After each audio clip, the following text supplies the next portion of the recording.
The most powerful man on the continent knelt in the blood-soaked dirt of the forest floor. Rowan Silverclaws, Alpha King, whose whisper could topple armies and whose roar could shatter mountains, had forgotten his crown. His immense power meant nothing now.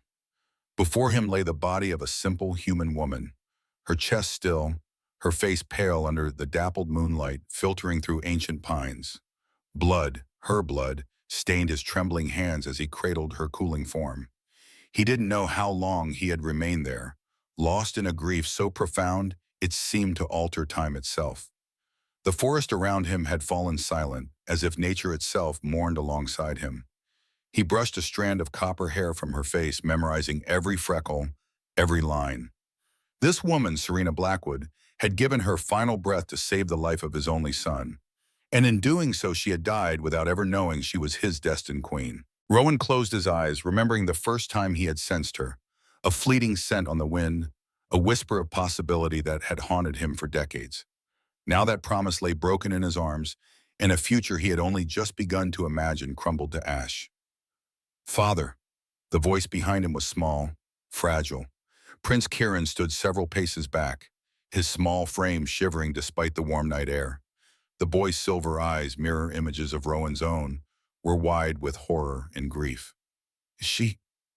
Rowan couldn't bring himself to answer. Instead, he gathered Serena's body closer, pressing his forehead against hers one final time. The story of how they arrived at this moment of tragedy began, as many tales of consequence do, with an unexpected meeting in the depths of the ancient Whispering Pines. A meeting that would change their world forever. Serena Blackwood had always been a ghost in her own life. She existed in the margins of the small village of Oakenridge, living in a crooked cabin nestled just deep enough into the ancient Whispering Pines that the townspeople could pretend she didn't exist. To them, she was the orphan woman who spoke more to herbs than to people, the one whose parents had vanished into that same dark forest 20 years ago, leaving nothing behind but whispered warnings about the beasts that dwelled within. The people of Oakenridge feared the woods, and by extension, they feared her. They saw her as a creature of the borderlands, belonging neither to their world of cobbled streets and Sunday gatherings, nor to the wild, savage realm of the werewolves rumored to rule the vast wilderness beyond. Serena didn't mind the solitude. It was safer than the pitying glances and hushed gossip of the town. Her world was one of sun-drenched clearings, the earthy scent of damp soil, and the quiet language of plants. She was a healer, taught by her mother before she was taken. She knew which roots could soothe a fever, which leaves could knit skin back together, and which flowers, when crushed, could ease a troubled mind into sleep. Her small garden was a vibrant tapestry of life, a stark contrast to her quiet existence. Her only real companion was a one-eyed raven she called Merlin, who would often leave her shiny pebbles on her windowsill in exchange for scraps of bread. Sometimes in the deep stillness of night, she imagined the bird watched her with an intelligence that seemed almost human. One crisp autumn afternoon, as the sun began to bleed gold and crimson through the forest canopy, Serena was foraging for bloodroot near the old creek. The air was still, holding the promise of a cold night. A sudden sharp crack of a branch nearby made her freeze. It wasn't the sound of a deer or rabbit. It was heavy, hurried. She ducked behind a thicket of ferns, her heart thumping against her ribs like a trapped bird. The stories the townspeople told of monstrous wolves with eyes of fire and claws like daggers flooded her mind. Tales of the Great War 30 years ago, when humans and werewolves had fought a brutal conflict that had left both societies scarred. She held her breath, listening. A low growl cut through the silence, followed by a pained yelp. It wasn't the sound of a monster. It was the sound of something small and in terrible pain. Curiosity, a trait that had often gotten her into trouble, warred with her instinct for self-preservation. Compassion won. Moving with the silence she had learned from years in the woods, Serena crept toward the sound. Pushing aside a final curtain of leaves, she gasped. There, huddled against the base of an ancient oak, was a wolf cub. Its fur, the color of midnight, was matted with blood and dirt. One of its forelegs was twisted at an unnatural angle, and a deep, ugly gash ran along its flank. But it was his eyes that stole her breath. Startling, luminous silver, filled not with savagery, but with pure, unadulterated terror. He was shivering, whimpering softly, a heartbreaking sound that resonated with every lonely fiber of her being. She knew what this was. No ordinary wolf had eyes like liquid moonlight. This was one of them, a child of the feared shifters. Every rational thought screamed at her to run, to forget what she had seen. Helping one of their kind was a death sentence, either from the townspeople if they found out, or from the wolves themselves, who were notoriously violent toward trespassing humans. But as she looked at the trembling creature, she didn't see a monster. She saw a child, alone and bleeding in the dark.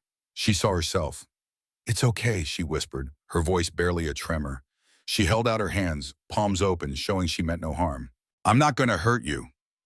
The cub flinched, letting out a weak snarl, but it was laced with pain. He tried to stand, to drag himself away, but collapsed with another cry. Serena's heart broke. She couldn't leave him here to die. Taking a deep breath, she ignored the frantic pounding of her heart and took a slow, deliberate step forward. "Shh, now, let me help, please." She reached into the satchel at her hip, pulling out a clean linen cloth and the small water skin she always carried. The cub watched her every move, his silver eyes wide with a mixture of fear and something else, a flicker of desperate hope. When she gently touched his injured leg, she noticed something unusual beneath the matted fur and blood. A strange symbol, almost like a birthmark, resembling a crescent moon entwined with a star. The moment her fingers brushed against the mark, a shock ran through her body. Images flashed behind her eyes. A grand stone citadel hidden deep in the forest, a ceremonial circle of ancient trees, herself as a small child being led by her Barnisaran toward a gathering of both humans and wolves. She pulled her hand back, gasping. The vision vanished as quickly as it had come, leaving her dizzy and confused. The cub whimpered again, bringing her attention back to his wounds. Whatever that mark meant, whatever strange memory it had triggered, would have to wait. Right now, this little one needed her help. In that moment, Serena Blackwood made a choice that would unravel the fabric of her world and rewrite the destiny of a kingdom. She chose kindness. The journey back to her cabin was agonizing. The wolf cub was heavier than he looked, a dense bundle of muscle and bone.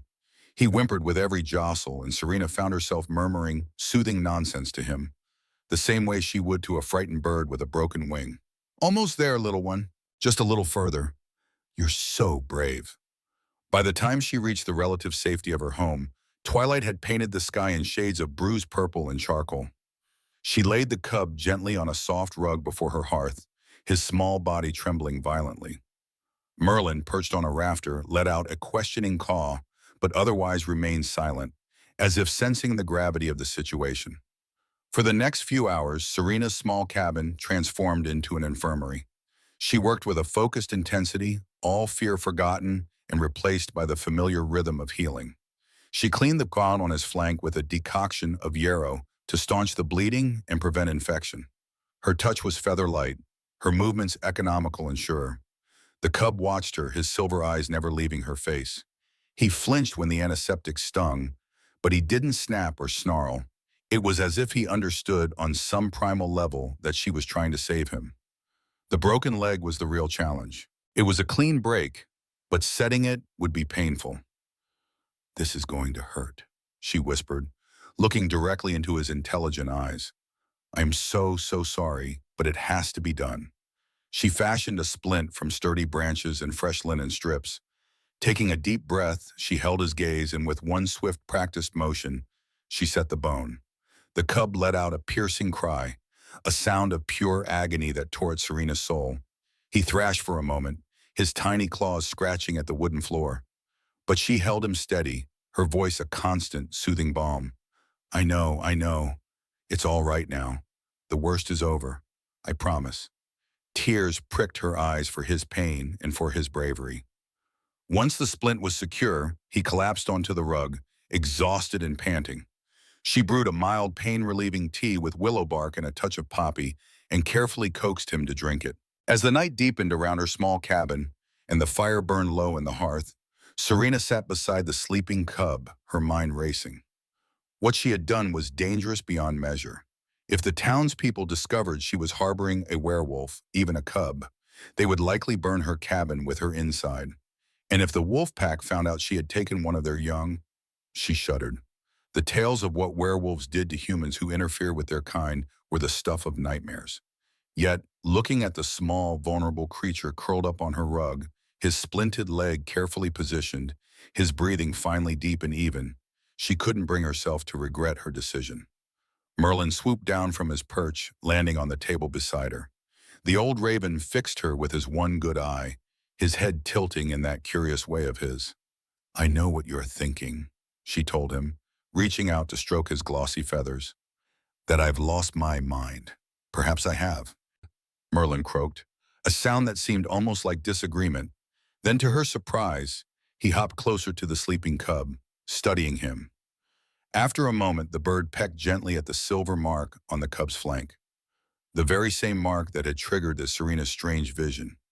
"You see it too, don't you?" she whispered. "What does it mean, old friend?" The raven merely blinked his one eye at her, then flew back to his rafter without offering any insights.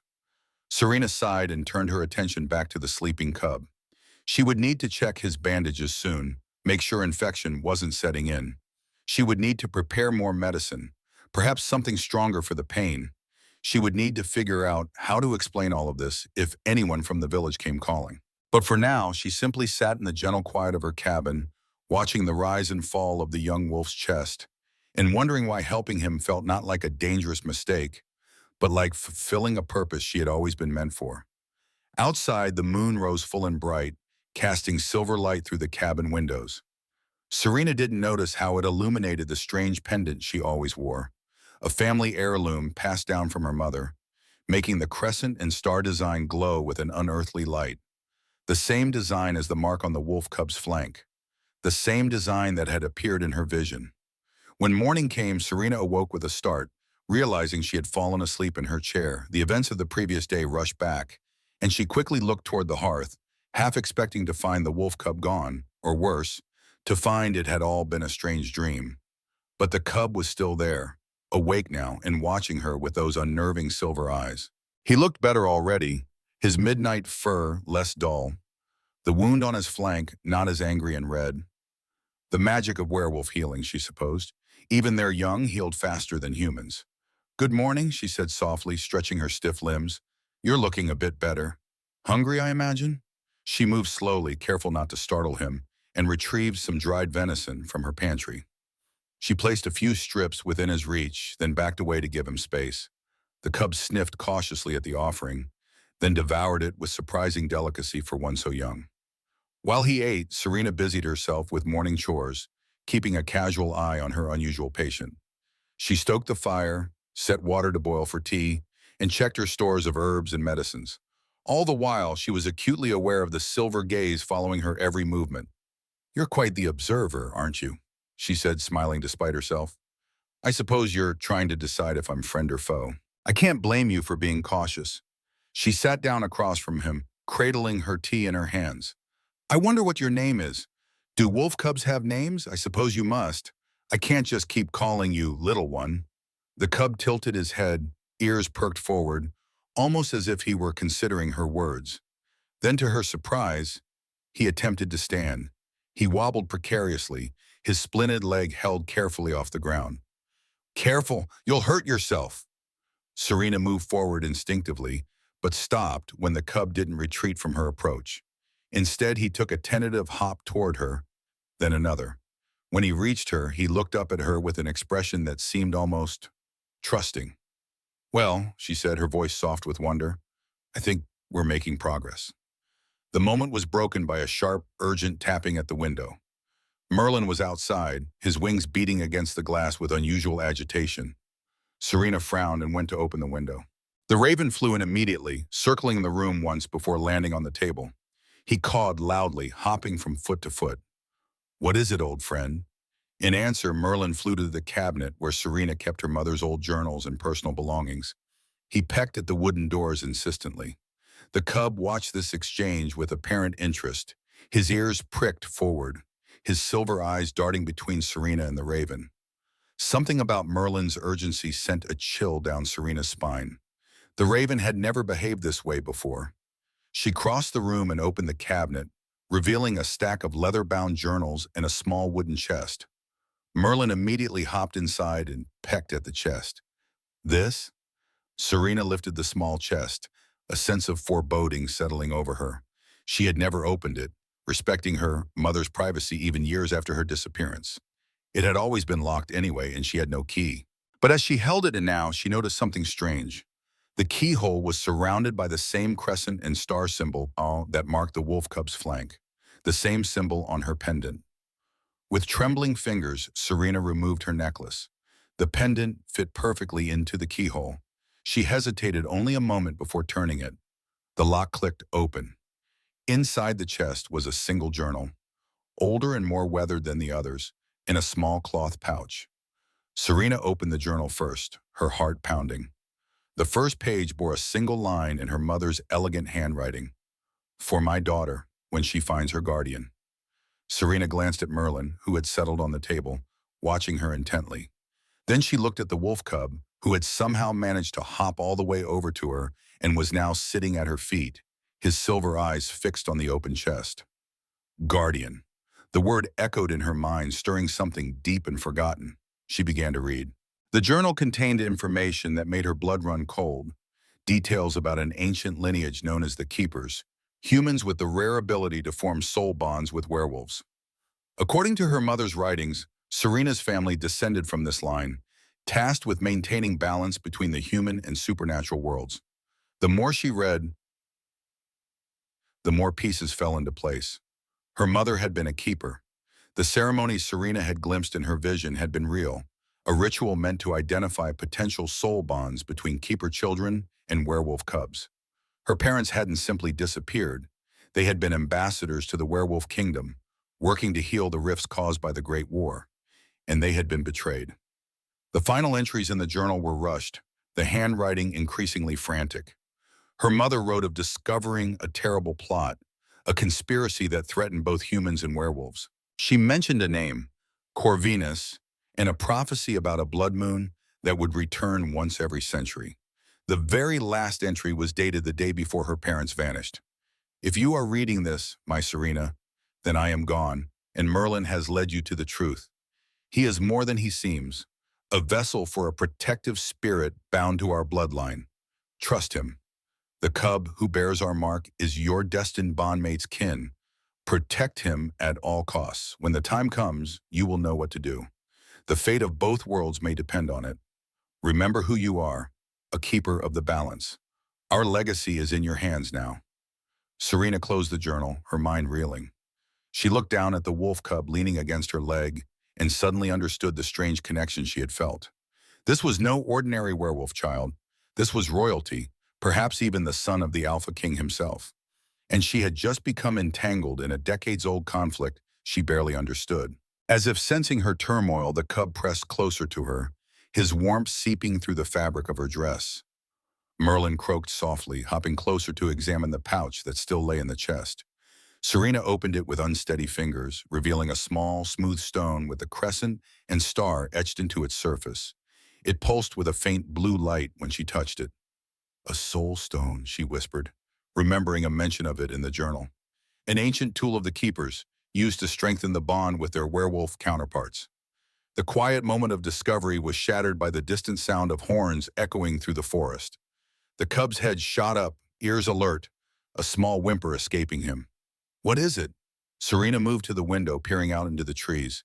She couldn't see anything, but the horns blew again, closer this time. The cub began to pace anxiously, his splinted leg forgotten as he limped back and forth.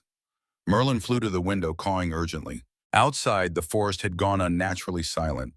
No birds sang, no squirrels chattered. It was the silence of prey when predators prowled. "They're looking for you, aren't they?" Serena said to the cub. "Your family." The thought should have brought relief. The sooner the cub was returned to his pack, the sooner her dangerous involvement would end. But instead, a strange protective instinct surged within her. What if they blamed her for his injuries? What if the betrayer her mother had written about was still among them?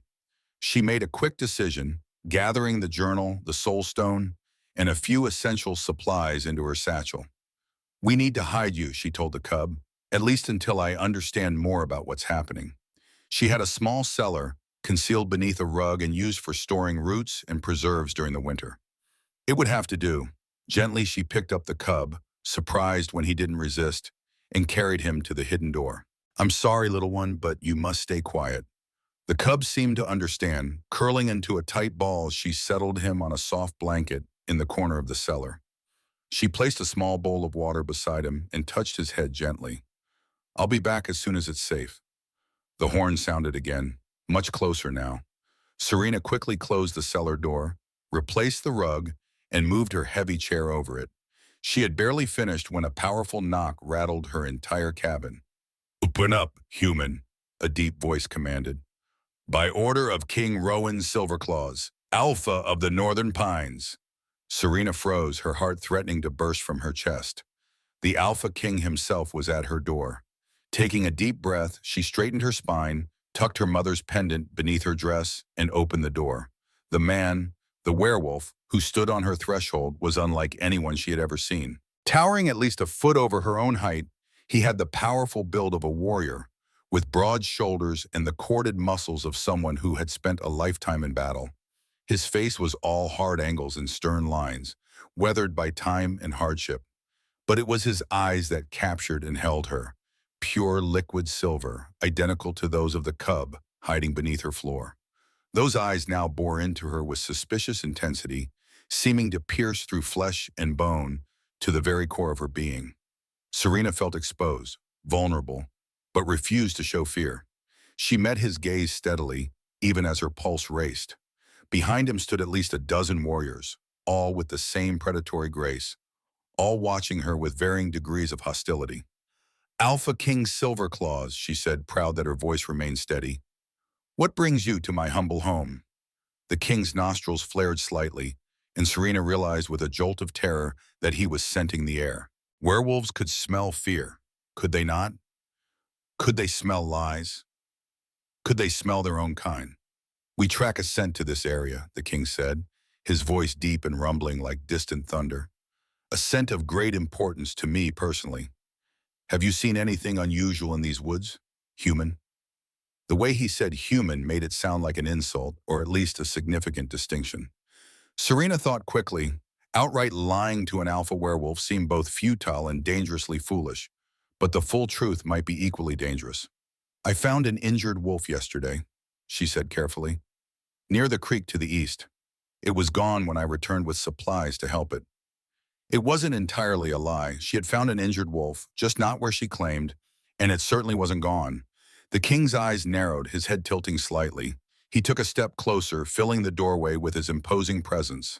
You would help a wolf, knowing what lives in these woods? Knowing what happened during the Great War? Serena lifted her chin. I'm a healer. I help those in need, regardless of what they are. Something flickered across the king's face, surprise, perhaps, or doubt. He took another step forward, now fully inside her cabin.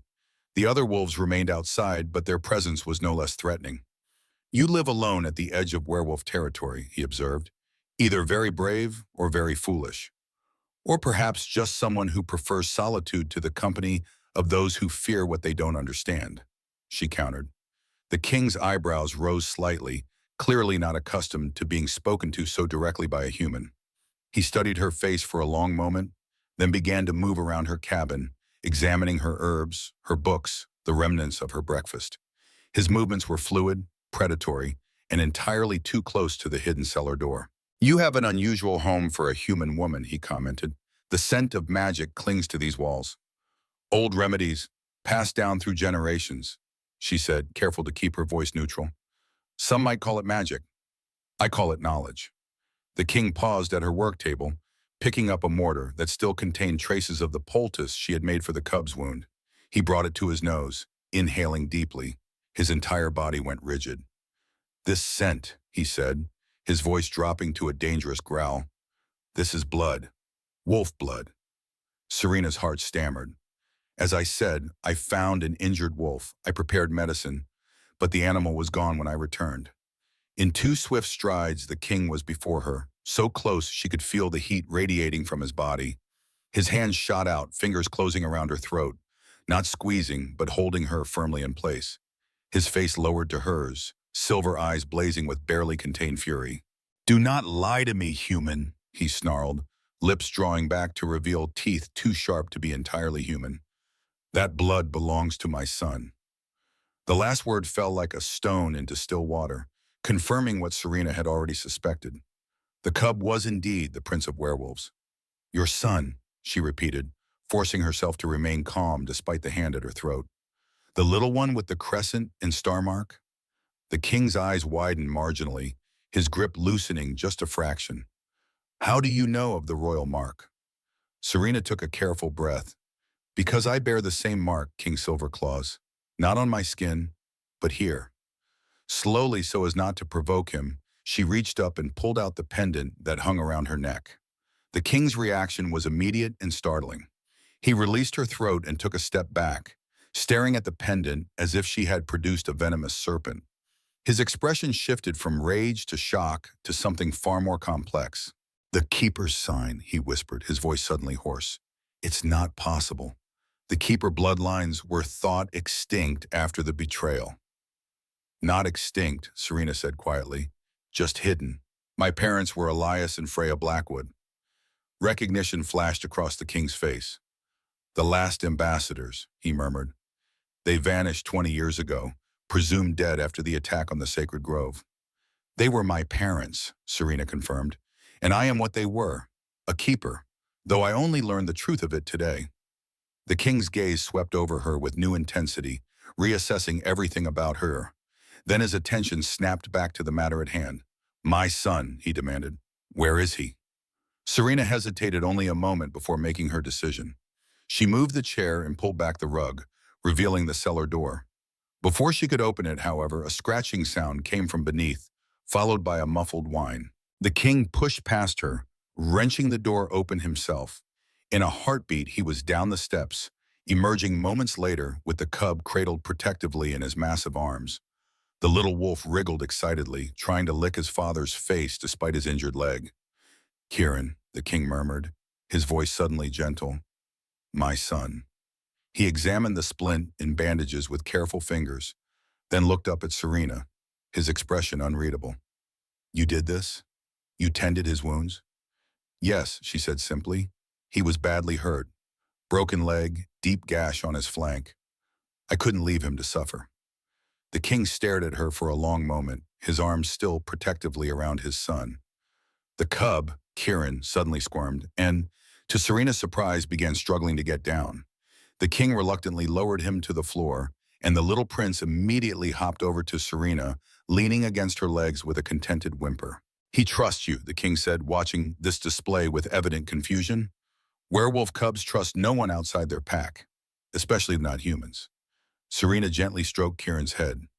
"Perhaps he recognizes what I am, even if I didn't." The king's piercing gaze never left her face. "The mark you bear, the Keeper's sign. It represents an ancient bond between certain human bloodlines and werewolf royalty. A symbiotic relationship formed centuries ago when both our kinds were young. Keepers helped werewolves maintain their humanity during transformation. In return, werewolves protected keepers from threats no human could face alone." "Like the soul hunters my mother wrote about?" Serena asked. The king's eyes widened slightly. "You know of them?" "Only what I read today, in my mother's journal." She hesitated, then added, "She wrote of a betrayal, a conspiracy. She mentioned someone named Corvinus and a prophecy about a blood moon." A shadow passed over the king's face. "Corvinus is my half-brother. He has long coveted the throne. And the blood moon prophecy." He glanced down at his son, then back to Serena. "It foretells the return of the soul hunters, ancient enemies who feed on the essence of both humans and werewolves. They can only be defeated by the combined power of an alpha werewolf and his bonded keeper." "Bonded?" Serena echoed, a strange warmth spreading through her chest at the word. "Soul bonded," the king clarified. "A connection deeper than marriage, deeper than blood. Two souls intertwined, amplifying each other's strengths, shielding each other's weaknesses. The last such bond was formed over a century ago, before the Great War drove our kinds apart." He stepped closer, studying her face with new intensity.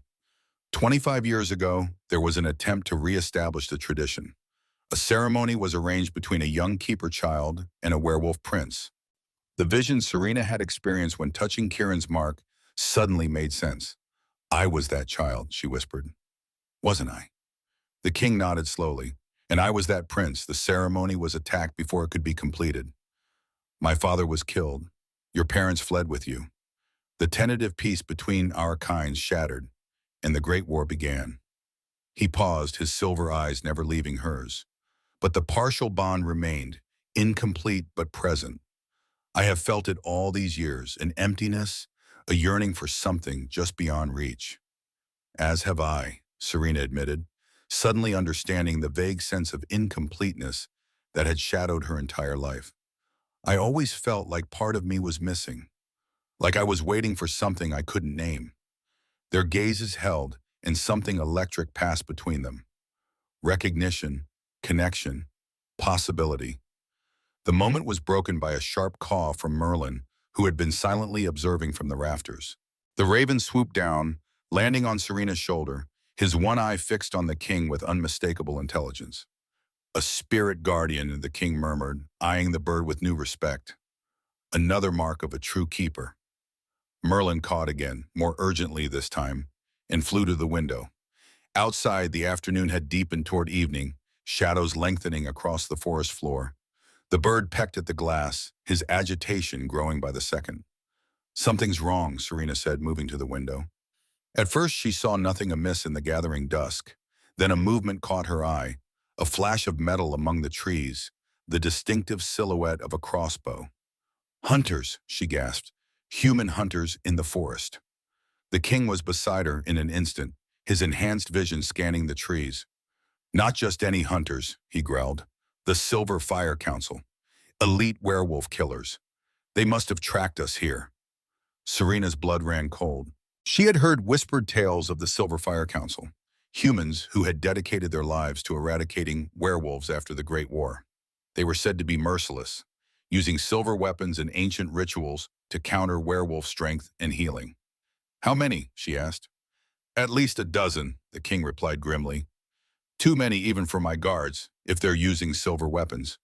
He glanced at his son, who had sensed the tension and was now pressing anxiously against Serena's legs. I must get Kieran to safety. Your guards, Serena remembered. Where are they? I sent them to search other parts of the forest while I investigated this cabin myself. A mistake, it seems. Serena's mind raced. Her cabin was surrounded, the king's guards were scattered, and night was falling fast. They had only moments before the hunters would close in. There's a hidden passage, she said suddenly. My parents built it. A tunnel leading deep into the forest, emerging near the sacred grove. It was meant as an escape route in case of danger. Hope flickered in the king's silver eyes. Can you lead us there? Yes, but... She hesitated, glancing at the warriors still waiting outside her door, visible through the window. What about your men? They will create a diversion, the king decided. Draw the hunters away while we escape with Kieran. Serena nodded. The tunnel entrance is beneath the root cellar. We should hurry. The king moved swiftly to the door, issuing rapid commands to his warriors in a language Serena didn't understand. The wolves nodded grimly, their forms already beginning to shimmer with the onset of transformation. Closing the door, the king returned to Serena's side. They will attack from the west, drawing the hunters away from the cabin. Once they have engaged, we make our escape. Serena gathered her essential supplies, her mother's journal, the soul stone, medicines for Kieran's wounds, and a small dagger she kept for protection. The king lifted his son gently, cradling the cub against his chest. Merlin circled above them, his wings beating with nervous energy. Ready? The king asked, his voice low and intense. Serena met his silver gaze and nodded. Ready. From somewhere in the darkening forest came the sound of howls, the king's warriors launching their diversion. Moments later, shouts and the distinctive twang of crossbows echoed through the trees. Now, the king urged. Serena quickly opened the cellar door and descended, revealing a small lever hidden behind a loose stone in the wall.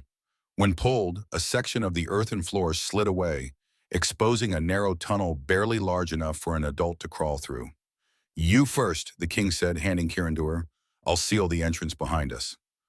Clutching the wolf cub to her chest, Serena took a deep breath and entered the tunnel, the weight of destiny settling on her shoulders as she crawled into the darkness. Behind her, the king of werewolves followed, leaving behind the simple life she had known and entering a world of ancient magic, deadly conspiracy, and a bond that transcended species. The tunnel stretched ahead into shadow, leading them toward an uncertain future, one in which a healer named Serena Blackwood would discover her true purpose as the last keeper, destined to either save two worlds or watch them fall into darkness. And as they crawled through the earth, the blood moon began its slow, inexorable rise above the ancient, whispering pines, its crimson light heralding the awakening of forces that had slumbered for a century. Forces that would test the fragile bond forming between a human woman and the Alpha King who was destined to be her soulmate. The hunt had begun. The tunnel seemed endless, stretching beneath the earth like the throat of some ancient beast. Serena crawled forward on her elbows, cradling the injured wolf cub against her chest, the cool dampness of soil and stone pressing in from all sides. Behind her, she could hear King Rowan's controlled breathing, his massive frame barely fitting through the narrow passage that her ancestors had carved generations ago. Time lost meaning in the darkness. It might have been minutes or hours before Serena's outstretched hand finally met empty air rather than packed earth. She emerged into a small underground chamber, its walls reinforced with ancient roots that twisted and curled like petrified serpents. Faint blue light emanated from crystalline formations embedded in the ceiling, casting ethereal shadows across the space. "A keeper's sanctuary," Rowan murmured as he pulled himself into the chamber behind her, his silver eyes reflecting the ghostly light. "I thought these places existed only in legend." Serena gently set Kieran down on a raised stone platform covered with soft moss. The cub whimpered quietly, his injured leg troubling him after the long journey. She reached into her satchel for fresh bandages and healing salve.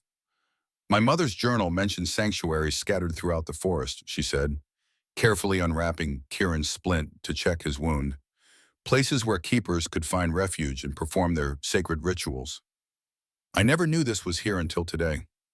Rowan surveyed the chamber with reverence, his fingers tracing strange symbols carved into the stone walls. These sanctuaries were created during the First Accord, when humans and werewolves initially formed their alliance against the Soul Hunters. They exist in the space between worlds, neither fully in the human realm nor in ours. His attention returned to Serena as she tended to his son. The gentleness of her touch, the quiet confidence in her movements, it stirred something within him he thought had died long ago. A yearning, a possibility. "The bond between us," Serena said suddenly, not looking up from her work. "You said it was initiated but never completed. What does that mean exactly?" Rowan moved closer, kneeling beside the stone platform.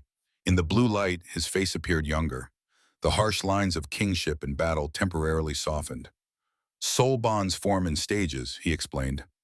"The initial connection happens in childhood, a recognition of compatible spirits. It plants a seed that grows as both parties mature. The final bonding occurs in adulthood, when both souls are ready to fully merge." His voice lowered, became more intimate. "Our initial bonding was interrupted at the recognition stage. The seed was planted but left untended. It should have withered away over time, but instead, it persisted," Serena finished, finally meeting his gaze. "Incomplete, but present." Something passed between them in that moment, a current of recognition so powerful it seemed to electrify the very air. Kieran sensed it too, his silver eyes darting between them, ears perked forward with interest. The moment was broken by a soft flutter of wings. Merlin appeared from the tunnel entrance, landing on a stone outcropping near Serena's head. The raven shook himself, dislodging dirt from his feathers, then fixed his one-eyed stare on Rowan. "Your spirit guardian found us," Rowan observed. "These birds were once the messengers between keepers and werewolf royalty. They can travel through realms that would trap others." Serena reached up to stroke Merlin's glossy feathers. "He's been with me since my parents disappeared. I always felt he was more than just a bird." "Much more," Rowan agreed. "Spirit guardians contain fragments of ancestral souls. They guide and protect the keeper bloodlines." Merlin cawed softly, almost as if confirming Rowan's words. Then, to Serena's surprise, the raven hopped down to where Kieran lay and carefully placed something beside the cub. A small, smooth stone glowing with inner light. Another soul stone, Serena breathed, recognizing it as identical to the one in her satchel. Kieran sniffed at the stone curiously, then looked up at his father with an expression that seemed almost human in its questioning. "It is a sign," Rowan said, his voice heavy with significance. "Spirit guardians do not reveal soul stones unless a bonding is imminent." He looked at Serena, his silver eyes intense. "The old magic recognizes what we are to each other." Serena's heart quickened. "And what exactly are we to each other, Alpha King?" A ghost of a smile touched Rowan's lips. "That depends entirely on what we choose, Keeper." Before she could respond, a tremor ran through the chamber. Dust and small fragments of stone rained down from the ceiling. Merlin cawed in alarm, wings spread wide. "What was that?" Serena whispered, instinctively shielding Kieran with her body. Rowan's expression darkened. "They have found the tunnel. The Silver Fire Council has tracking magic of their own." Another tremor, stronger this time. One of the crystal formations cracked, its blue light flickering erratically. "We need to keep moving," Rowan said, already gathering Kieran in his powerful arms. "The sanctuary connects to ancient pathways that lead deeper into werewolf territory. If we can reach the sacred grove, we'll be under the protection of pack magic." Serena quickly collected her belongings, including both soul stones, which she tucked securely into her satchel. "How far to the grove?" "Several hours on foot," Rowan replied grimly, "through terrain designed to confuse and mislead those not of keeper or werewolf blood." As if to emphasize the urgency, a distant boom echoed through the tunnel behind them, followed by the acrid smell of smoke and something else, something chemical and burning. "Silver fire," Rowan growled, his face contorting with rage and fear. "They mean to purge the tunnels. We must go. Now." At the far end of the chamber, partially concealed by hanging roots, was a stone archway inscribed with the now familiar crescent and star symbol. Serena approached it, feeling a strange resonance as her pendant grew warm against her skin. When she placed her palm against the central stone, the symbols began to glow with the same blue light as the ceiling crystals. "The path recognizes you," Rowan said, a note of approval in his deep voice. "It will guide us to safety." The stone beneath Serena's hand seemed to melt away, revealing a corridor that twisted sharply downward before disappearing into darkness. She hesitated only a moment before stepping through, Rowan and Kieran close behind her. The archway sealed itself once they had passed, cutting off the sounds of pursuit. The new passage was wider, tall enough for Rowan to stand upright, its walls adorned with luminous moss that provided just enough light to navigate by. The air was fresher here, carrying hints of pine and wild herbs. They walked in silence for a time, each lost in their own thoughts. Kieran had fallen asleep in his father's arms, his small chest rising and falling peacefully, despite the danger they fled. "He trusts you completely," Serena observed, breaking the quiet. "Both of you do. Why then, after everything that happened between our kinds?" Rowan's pace didn't slow, but his expression grew contemplative. "Werewolves recognize truth on a level humans seldom access. We sense intentions, emotions, the very essence of those we encounter." His silver gaze slid to her. "You saved my son without knowing who he was. You tended his wounds with genuine compassion, not calculation. Such actions reveal your true nature more clearly than any words could." "And what is my true nature according to your werewolf senses?" There was a challenge in her question, a need to understand how this powerful being perceived her. Rowan studied her for a long moment as they walked. "You are compassionate but fierce, gentle yet unyielding. You carry deep loneliness, but refuse to let it embitter you." His voice softened. "You are a healer in the truest sense, one who mends not just bodies but spirits. It is what makes you a keeper."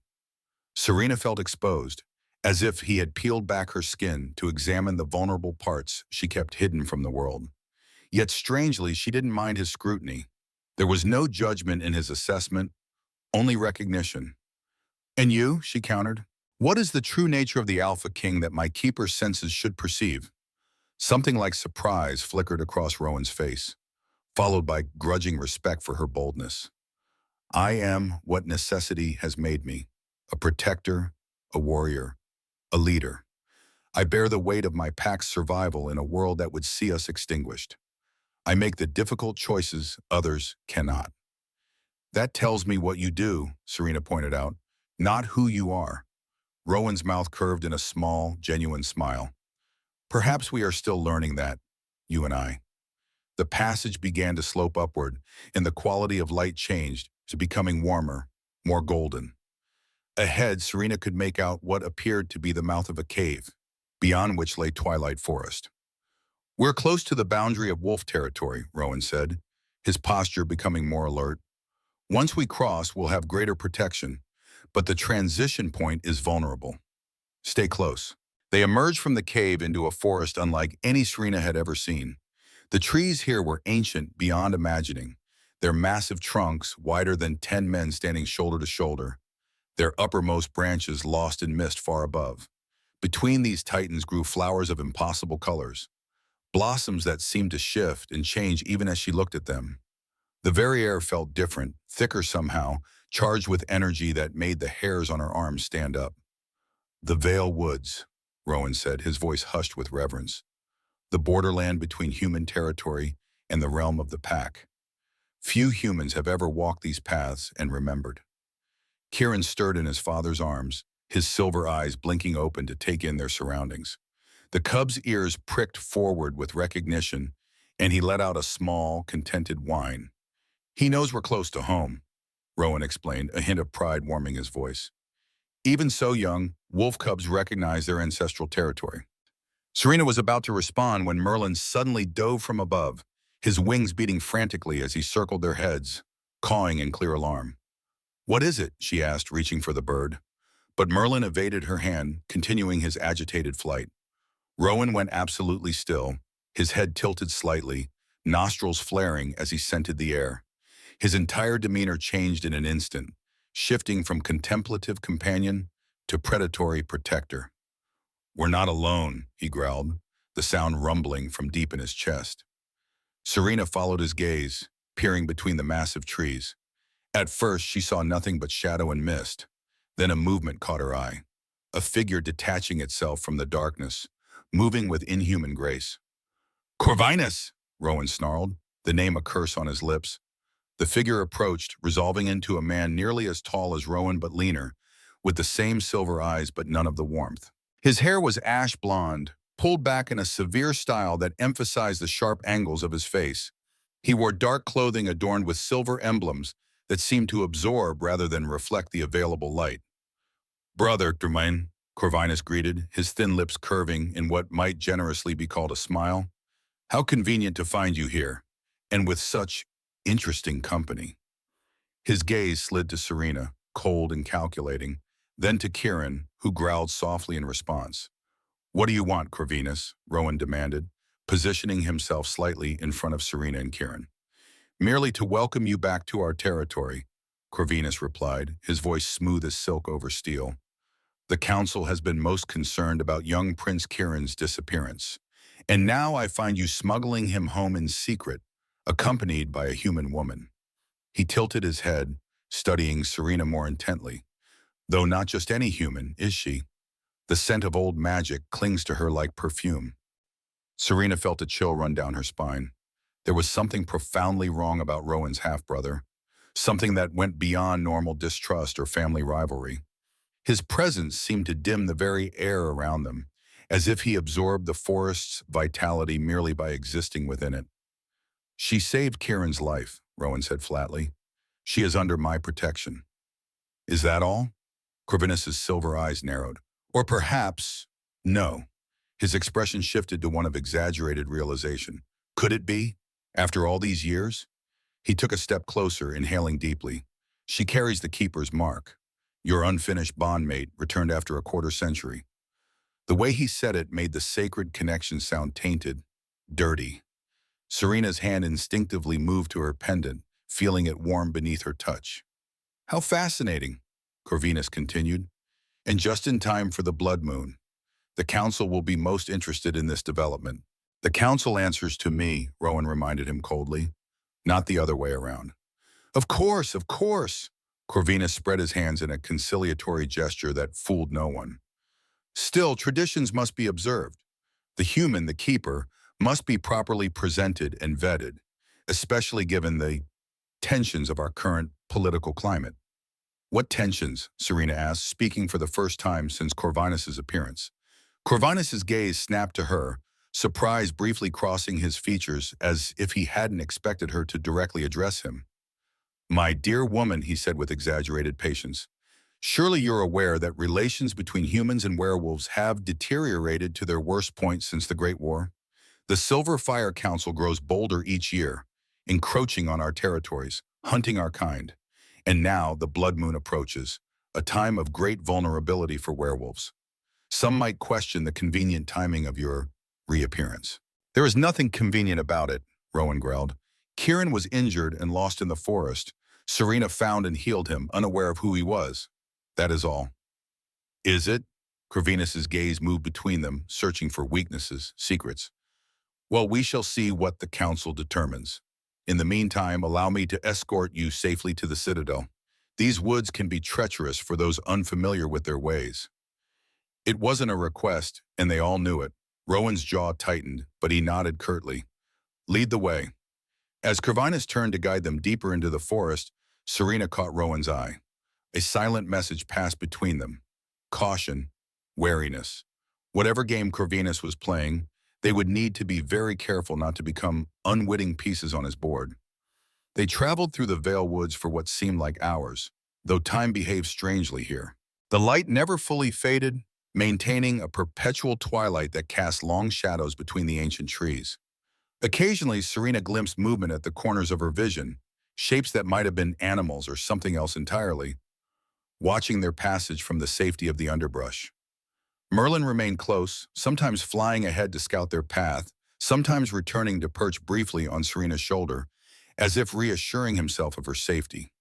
The raven kept a wary distance from Corvinus, whose gaze would track the bird with undisguised suspicion whenever it appeared. Finally, the trees began to thin, and ahead Serena could see a vast clearing bathed in silver moonlight. In its center rose a structure that took her breath away. A citadel carved directly from a mountain of pale stone, its towers and battlements seeming to grow organically from the rock itself. Windows glowed with warm light, and atop the highest tower, a massive banner rippled in the night breeze, bearing the same crescent and star symbol that marked her pendant. Moonhold, Rowan said quietly, noting her awestruck expression. The seat of werewolf royalty since the first accord. Home at last, Corvinus added, his tone suggesting something less than genuine pleasure. I've taken the liberty of alerting the council to your return, brother. They await you in the great hall. Rowan's expression hardened, but he merely nodded. As they approached the citadel gates, Serena noticed guards materializing from the shadows. Werewolves in human form, all watching her with expressions ranging from curiosity to outright hostility. The massive gates swung open silently, revealing a courtyard paved with the same pale stone as the citadel itself. Servants and guards froze in their activities, all eyes turning to the unexpected group. Whispers erupted immediately, spreading like wildfire through the assembled werewolves. The prince returns. The king found him. Who is the human woman? Could it be? Rowan ignored the whispers, striding purposefully across the courtyard with Kieran still cradled in his arms. Serena followed close behind, acutely aware of being the only human in a fortress full of werewolves. Merlin flew overhead, maintaining a protective vigil. They entered the citadel through doors tall enough to accommodate giants, passing into a vaulted entrance hall illuminated by crystal chandeliers that seemed to float without support. The walls were adorned with tapestries depicting scenes from werewolf history, battles, ceremonies, and again, the symbol of crescent and star that Serena now recognized as the mark of the ancient alliance between her kind and Rowan's. Corvinus led them deeper into the citadel, through corridors and antechambers of increasing grandeur, until they reached a set of silver doors engraved with the forest scene so detailed it seemed almost alive. 2 guards stood at attention here, bowing deeply as Rowan approached. The council awaits, my king, one said, avoiding direct eye contact in a gesture Serena recognized as submission. Rowan handed Kieran gently to Serena. Take him to the royal healers, he instructed one of the guards. Ensure his wounds are properly tended. The guard stepped forward, arms extended, But Kieran growled and pressed closer to Serena, clearly unwilling to be separated from her. I should stay with him, Serena suggested quietly. He trusts me, and I know his injuries best. A look of conflict passed across Rowan's face, torn between concern for his son and the political necessity of facing the council immediately. Let the woman attend the prince, Corvinus suggested, his tone deceptively helpful. The council will wish to question her regardless. This way, they can verify her healing abilities firsthand. Rowan clearly disliked agreeing with anything his half-brother proposed, but the logic was sound. Very well, but she remains under my personal protection. Make that clear to everyone. The silver doors swung open, revealing a vast circular chamber dominated by a round table of polished black stone. Seated around it were 12 werewolves of varying ages, all with the distinctive silver eyes of their kind. They rose as one when Rowan entered, offering formal bows of respect to their king. My lords and ladies of the council, Rowan greeted them, his voice carrying effortlessly in the cavernous space. I bring news. Prince Kieran has been found, injured but alive, thanks to the intervention of this woman. He gestured to Serena, who stood slightly behind him with Kieran in her arms. Serena Blackwood, a healer from the human settlement of Oakenridge. Murmurs rippled around the table, eyes shifting to study Serena with unconcealed curiosity and suspicion. A human saved the prince? One counselor asked, an elderly female with steel-gray hair and sharp features. How convenient that she happened upon him in the vast forest. There was nothing convenient about it, Rowan replied evenly, repeating his earlier response to Corvinus. The woman is a healer. She found an injured creature and did what was in her nature. She helped. And does this healer understand what she has involved herself with? Asked another counselor, a broad-shouldered male with battle scars visible even in his human form. She does now, Rowan confirmed. Serena Blackwood is more than she appears. She bears the Keeper's mark. This announcement caused an immediate uproar. Several counselors rose to their feet, voices overlapping in shock and disbelief. Impossible! The Keeper bloodlines were destroyed. It must be a trick. Rowan raised a hand, instantly silencing the chamber. It is no trick. She is the daughter of Elias and Freya Blackwood, the last ambassadors before the Great War. She bears the pendant of her line, and more importantly, she initiated the incomplete soul bond 25 years ago. My king, the elderly female counselor said carefully, if what you say is true, this changes everything. The prophecy speaks of a keeper returning at the time of the blood moon, but it does not specify whether that return heralds salvation or destruction. The prophecy has been twisted by those who fear change, Lady Ravenna, Rowan replied. The original texts clearly state that the bond between Alpha and Keeper is our salvation against the soul hunters. Texts that were largely destroyed during the Great War, Corvinus interjected smoothly, taking his place at the council table. We have only fragments and oral traditions to guide us now, and those traditions suggest caution when dealing with humans claiming Keeper status. I claim nothing, Serena said, her clear voice cutting through the tension in the chamber. All eyes turned to her, some widening in surprise at her boldness. Until yesterday, I knew nothing of keepers or soul bonds or prophecies. I found an injured wolf cub and healed him because it was the right thing to do. Nothing more. Kieran chose that moment to stir in her arms, lifting his head to look around the chamber. His silver eyes swept across the assembled counselors before returning to Serena's face. Then, to everyone's shock, his form began to shimmer and change.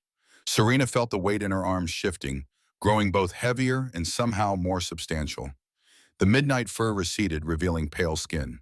Limbs lengthened, features reshaped themselves until she found herself holding not a wolf cub, but a young boy of perhaps 5 or 6 years. His hair remained the color of his fur, midnight black, and his eyes the same startling silver.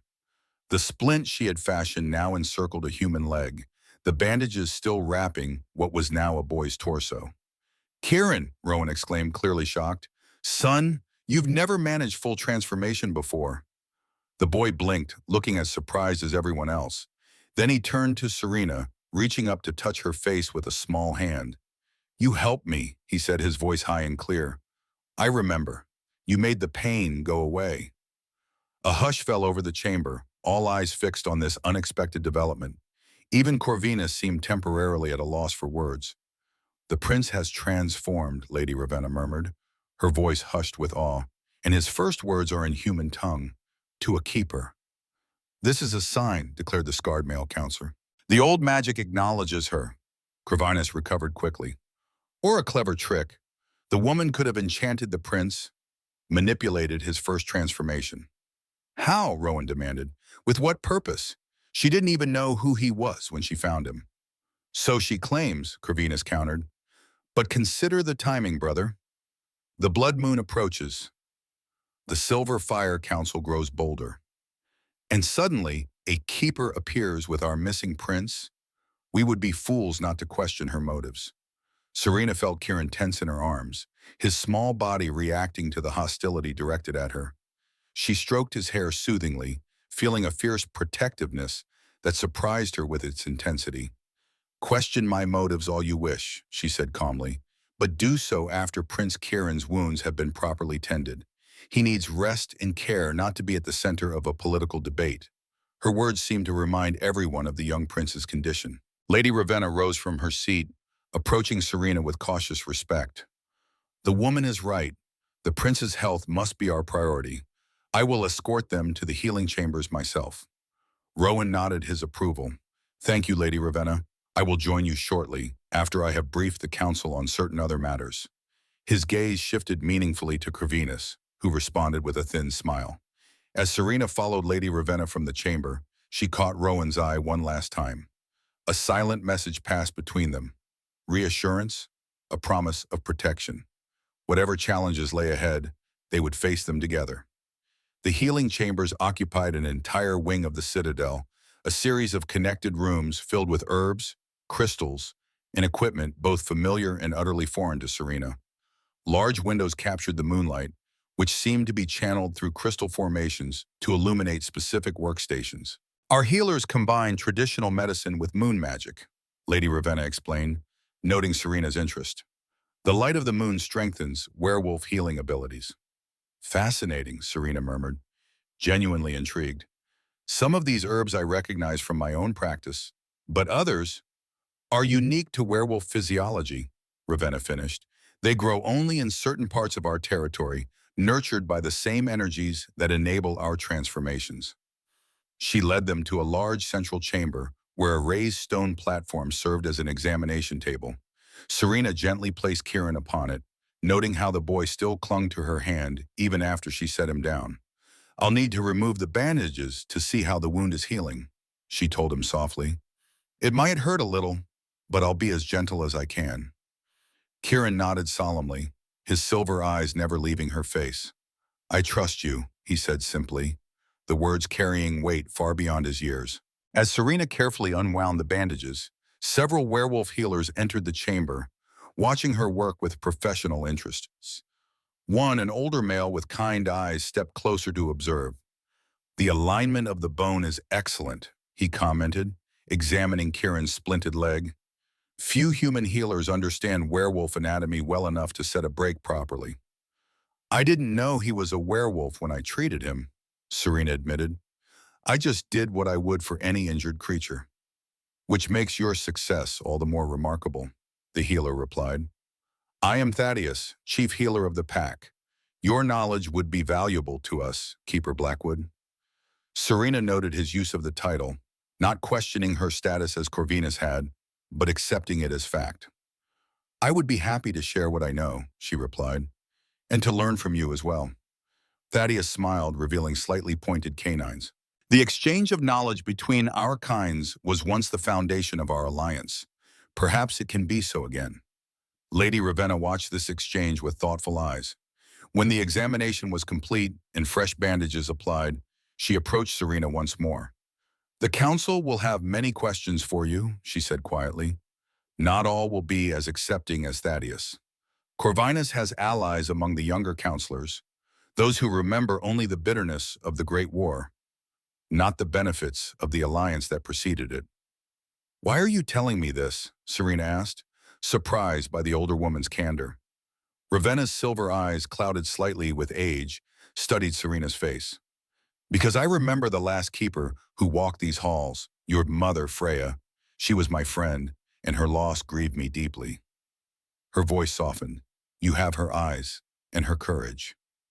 The mention of her mother sent a pang through Serena's heart. You knew her well? Well enough to know she would be proud of the woman you have become. Ravenna's gaze moved to Kieran, who had finally succumbed to exhaustion and fallen asleep on the examination table. And proud of what you did for our prince. Before Serena could respond, the doors to the healing chamber swung open, and Rowan entered, his face grave. Behind him came Corvinus and several of the counselors, their expressions ranging from curious to openly hostile. The council has reached a decision, Rowan announced, his voice carefully neutral. Serena Blackwood will remain at Moonhold until the blood moon, when her identity as a keeper can be verified through the traditional trials. Trials? Serena echoed, a chill running down her spine. Ancient tests to confirm keeper status, Ravenna explained quietly. They were once ceremonial, but given the circumstances, they may be more rigorous than tradition demands. Corvinus stepped forward, satisfaction evident in his lean face. The woman will be provided quarters befitting an honored guest, he said, the emphasis making it clear she was more prisoner than guest. Until then, she is welcome to continue assisting in Prince Kieran's recovery, under supervision, of course. Serena looked to Rowan, trying to gauge his reaction to these terms. His face remained impassive, but she caught the slight tightening around his eyes, displeasure carefully controlled. I accept your council's decision, Serena said formally, straightening her spine. I have nothing to hide and nothing to fear from your trials. Brave words, Corvinus commented, his tone suggesting foolishness rather than courage. We shall see if they hold true when the blood moon rises. As the counselors filed out, Rowan lingered behind, waiting until only Lady Ravenna remained with them in the healing chamber. I apologize for this, he said quietly to Serena. The council fears what they do not understand, and Corvinus plays on those fears. Why does he hate me so much? Serena asked. He doesn't even know me. It isn't you he hates, Rowan replied grimly. It's what you represent, a return to the old ways when Alpha and Keeper ruled together. Corvinus has spent decades positioning himself as my natural successor, should anything happen to me or should Kieran prove inadequate. And now I threaten that position, Serena realized, by potentially strengthening both you and Kieran through the bond. Precisely. Rowan's silver eyes held a mixture of admiration and concern. You understand quickly. Politics is politics, regardless of species, Serena said wryly. Human villages have their power struggles too. Lady Ravenna made a sound that might have been a suppressed laugh. She will need proper attire and quarters, she said to Rowan. I'll see to it personally. Thank you, Ravenna. Rowan inclined his head gratefully. And please assign your most trusted guards to her protection, officially for her safety as an honored guest. But actually to watch for threats from within, Ravenna finished, understanding perfectly. Consider it done. When the older werewolf had departed, Rowan moved closer to Serena, his voice dropping to ensure they would not be overheard. The trials are not to be taken lightly, he warned. They were designed to test not only keeper abilities, but loyalty and courage. And I fear Corvinus may have found ways to make them even more challenging. What exactly do these trials entail? Serena asked. 3 tests traditionally. The test of knowledge, to prove you understand keeper lore and history. The test of spirit, to demonstrate your connection to the old magic. And the test of bonding, to confirm your compatibility with werewolf essence. His expression grew troubled. That last test normally involves a ceremonial mingling of blood between Keeper and Alpha. It can be too intense. Blood magic, Serena murmured, recalling mentions of it in her mother's journal. The foundation of the original alliance. Rowan nodded. But in the wrong hands, blood magic can be twisted to destructive ends. I don't trust Corvinus to honor the traditional forms. Then we must be prepared for treachery, Serena said simply. Which means I need to learn as much as possible about these trials before they begin. A ghost of a smile touched Rowan's lips. You continue to surprise me, Serena Blackwood. Most humans would be terrified in your position. Oh, I'm terrified, she assured him with unexpected candor.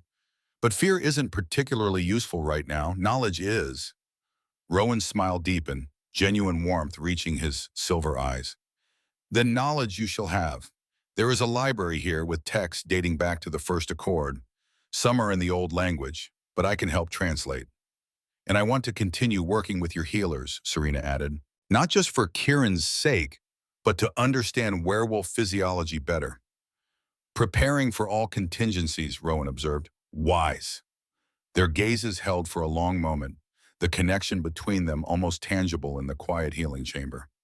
Serena felt something stirring deep within her, that sense of recognition, of completion growing stronger in Rowan's presence. The bond, she said softly, I can feel it more clearly now.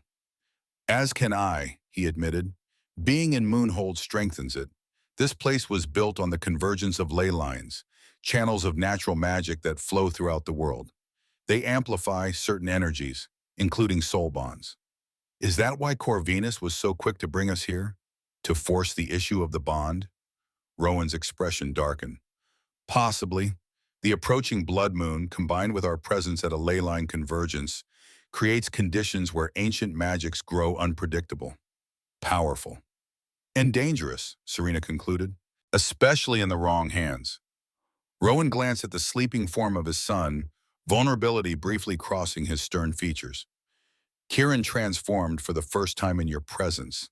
That's unprecedented. Werewolf children normally don't achieve full transformation until puberty. What does it mean? I'm not certain, Rowan admitted, but it suggests your keeper abilities are already influencing him, strengthening his control over his dual nature. If that influence extends to me as well, it could make you more powerful, Serena finished the thought, which explains why Corvinus sees me as a threat to his ambitions. Rowan nodded grimly.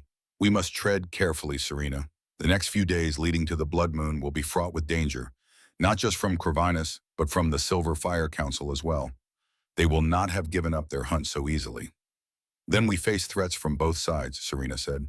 Human hunters who want all werewolves dead, and werewolf conspirators who fear human influence.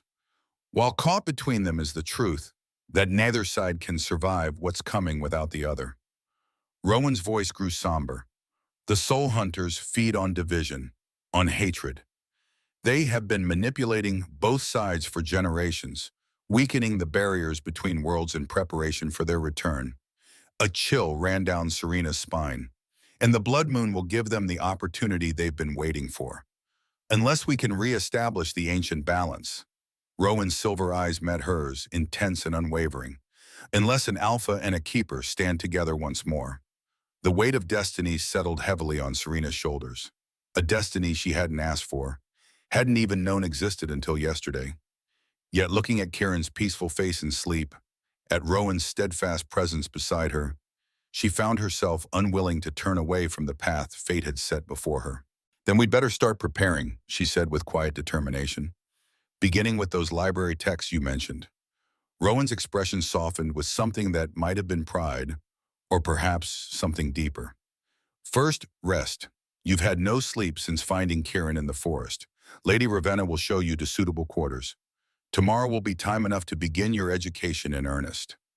As if summoned by her name, Lady Ravenna reappeared at the chamber door, accompanied by female servants bearing clothing appropriate for life in the citadel. Your chambers are prepared, Keeper Blackwood, she announced formally, though her eyes held a warmth that belied the ceremonial address. And I've taken the liberty of arranging for baths and fresh attire. Serena glanced down at her simple forest garments, now stained with dirt, sweat, and Kieran's blood from their journey. Thank you. That would be most welcome. Rowan stepped back, resuming the formal distance of king to guest. Rest well, Keeper Blackwood. I will send for you in the morning. But as she followed Lady Ravenna from the healing chamber, Serena felt Rowan's gaze following her, intense, protective, and filled with unspoken possibilities. Whatever trials lay ahead, whatever dangers Corvinus and the Silver Fire Council might pose, she was no longer facing them alone. For better or worse, their fates were now intertwined. The incomplete bond that had haunted them both for 25 years was stirring to life once more, strengthening with every shared glance, every moment in each other's presence. And somewhere beyond the walls of Moonhold, beyond the ancient forest where two worlds uneasily coexisted, The blood moon was rising, bringing with it a reckoning centuries in the making. The chambers of Lady Ravenna had prepared for Serena occupied a curious position within the citadel of Moonhold, neither in the heart of the royal quarters nor relegated to distant guest wings. Instead, she found herself in a circular room within one of the eastern towers, its windows perfectly positioned to capture both sunrise and moonrise. Ancient tapestries adorned walls of pale stone, depicting scenes of humans and werewolves working in harmony, healing the sick, defending against shadowy creatures, performing rituals beneath celestial alignments. These were the traditional keeper quarters, Lady Ravenna explained, as Serena explored the space with undisguised wonder. They have stood empty since before the Great War.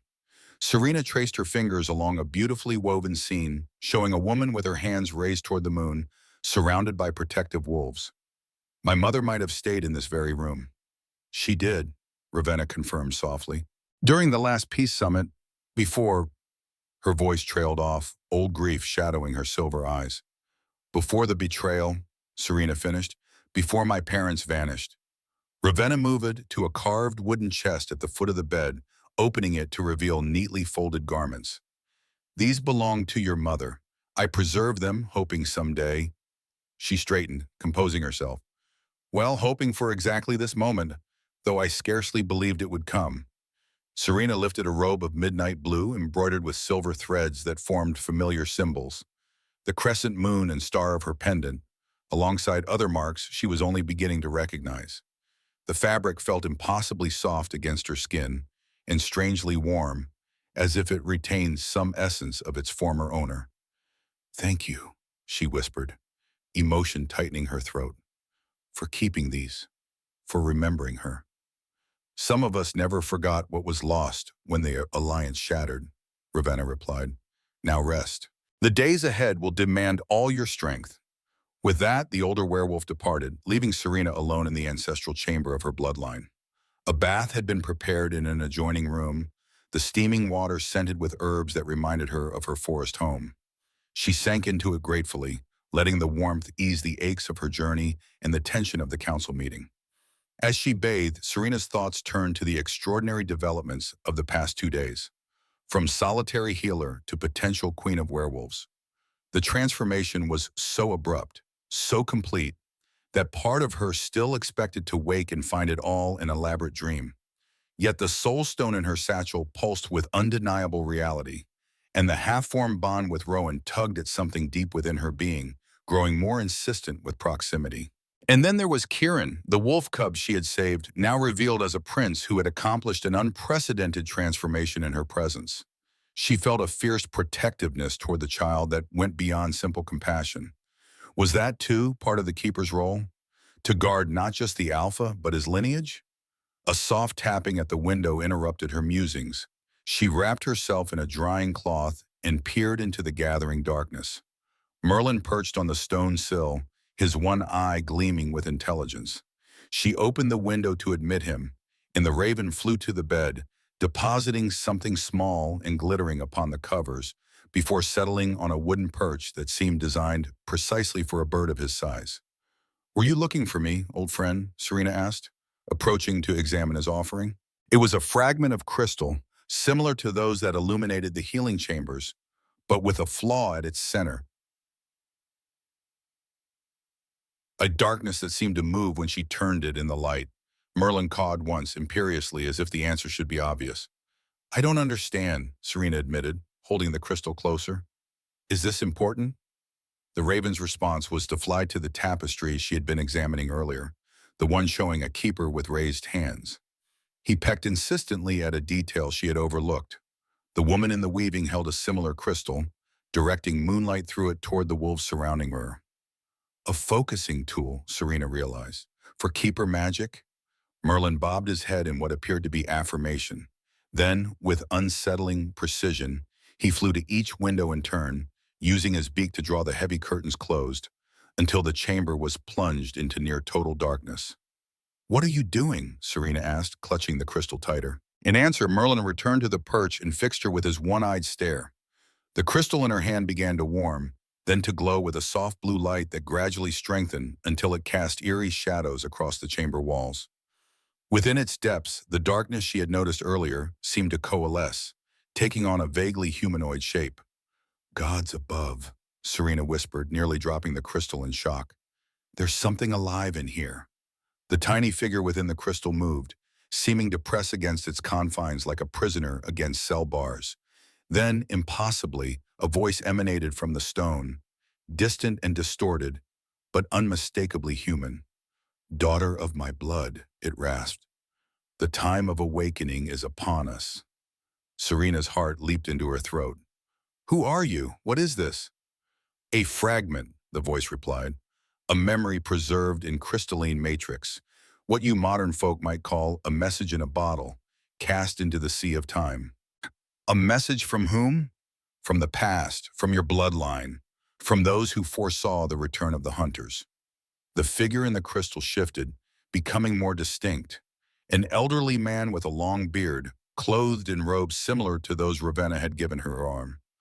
"I am Thorn Blackwood, keeper of the seventh seal during the first incursion. And you, child, are the last of our line." Serena sank onto the edge of the bed, her legs suddenly unsteady. "The first incursion? You mean the first time the soul hunters attacked?" "The very same," the apparition confirmed. "Nearly a millennium ago by your reckoning. We drove them back at terrible cost, sealing the barriers between worlds with blood magic and sacrifice. But seals weaken over time, and the hunters are patient predators. They have been working for centuries to undermine our defenses, to sow discord between human and werewolf kind." "The Great War," Serena breathed. "The conflict between our species, it wasn't natural, was it? It was engineered. By agents of the hunters, yes. They cannot cross the barriers directly while the seals hold, but they can influence the weak-minded, the power-hungry, the fearful. They feed on hatred, on division. It strengthens them, prepares the way." Merlin watched the exchange impassively, his ancient eyes reflecting the crystal's blue glow. "And now they're coming back," Serena said, "during the blood moon." The figure nodded gravely. "The blood moon creates a natural thinning between worlds, a time when magic flows more freely, when barriers become permeable. With the seals already weakened by generations of conflict, the hunters need only a small push to break through entirely." "What can I do? I've only just learned what I am. I don't know how to use whatever powers I'm supposed to have." "The knowledge is in your blood, child. The soul stone you carry, the bond you share with the Alpha, these are the tools of your birthright. The crystal I inhabit is another. When the time comes, you will know how to use them." The figure began to fade, its energy apparently waning. "But beware, last daughter of keepers. Not all who wear familiar faces are what they seem. The hunters are masters of deception, of corruption. Trust the bond. It cannot lie." "Wait!" Serena cried. "How will I know what to do? Please, I need more guidance." But the apparition was already dissolving back into formless shadow, the crystal's glow dimming until only a faint luminescence remained. Merlin cawed softly from his perch, as if to express sympathy for her frustration. "That's it?" Serena demanded of the raven. "Ancient warnings about soul-eating monsters and the knowledge is in your blood? How is that supposed to help?" Merlin tilted his head, regarding her with what seemed like reproach. Then, deliberately, he flew to her satchel where it lay beside the bath chamber door. He pecked at it insistently until Serena retrieved it, drawing out her mother's journal and the soul stone she had brought from the cabin. "Right," she sighed. "Study and practice. I suppose ancient magical heritage doesn't come with convenient instruction manuals." She settled cross-legged on the bed, the journal open before her, the soul stone and newfound crystal arranged alongside. Merlin hopped onto the covers, positioning himself as if to read along with her. For hours, Serena immersed herself in her mother's writings, discovering detailed accounts of keeper abilities and rituals. Some passages were frustratingly cryptic, written in what appeared to be Hadithin or perhaps the old language Rowan had mentioned. But others were startlingly clear, describing techniques for channeling natural energies, for communing with spirit guardians, and for strengthening the bond with a werewolf counterpart. One section in particular caught her attention: a ritual for awakening dormant keeper abilities through meditation and focused intent. According to the journal, all keepers possessed innate magic that manifested differently depending on their individual nature. Some were healers, others seers, still others protectors or warriors. The ritual was designed to identify and enhance one's natural inclinations. Serena read the instructions several times, committing them to memory. It seemed straightforward enough. Align the soul stone with the heart chakra, focus on the crystal as a conduit for moonlight, and open oneself to the flow of universal energy. The goal was to achieve a state of heightened awareness in which one's true nature would reveal itself. It's worth a try, she told Merlin, who watched her preparations with what seemed like approval. She arranged herself comfortably on the floor where moonlight would fall when she opened the curtains, the soul stone resting against her heart, the crystal held between her palms. Taking a deep breath, she nodded to Merlin, who flew to the nearest window and with surprising dexterity pulled the curtain aside with his beak. Silver moonlight flooded the chamber, bathing Serena in its cool radiance. She closed her eyes, focusing on her breath as the journal had instructed. In, out, slow, steady. Gradually, she became aware of a warmth spreading from the soul stone through her chest, a tingling that extended to her fingertips and toes. The crystal between her palms grew hot, then cold, then hot again, pulsing in rhythm with her heartbeat. Time lost meaning as Serena sank deeper into the meditative state. She began to perceive energies flowing around and through her, rivers of light, currents of power that surged and ebbed with the phases of the moon. These were the ley lines Rowan had mentioned, she realized dimly.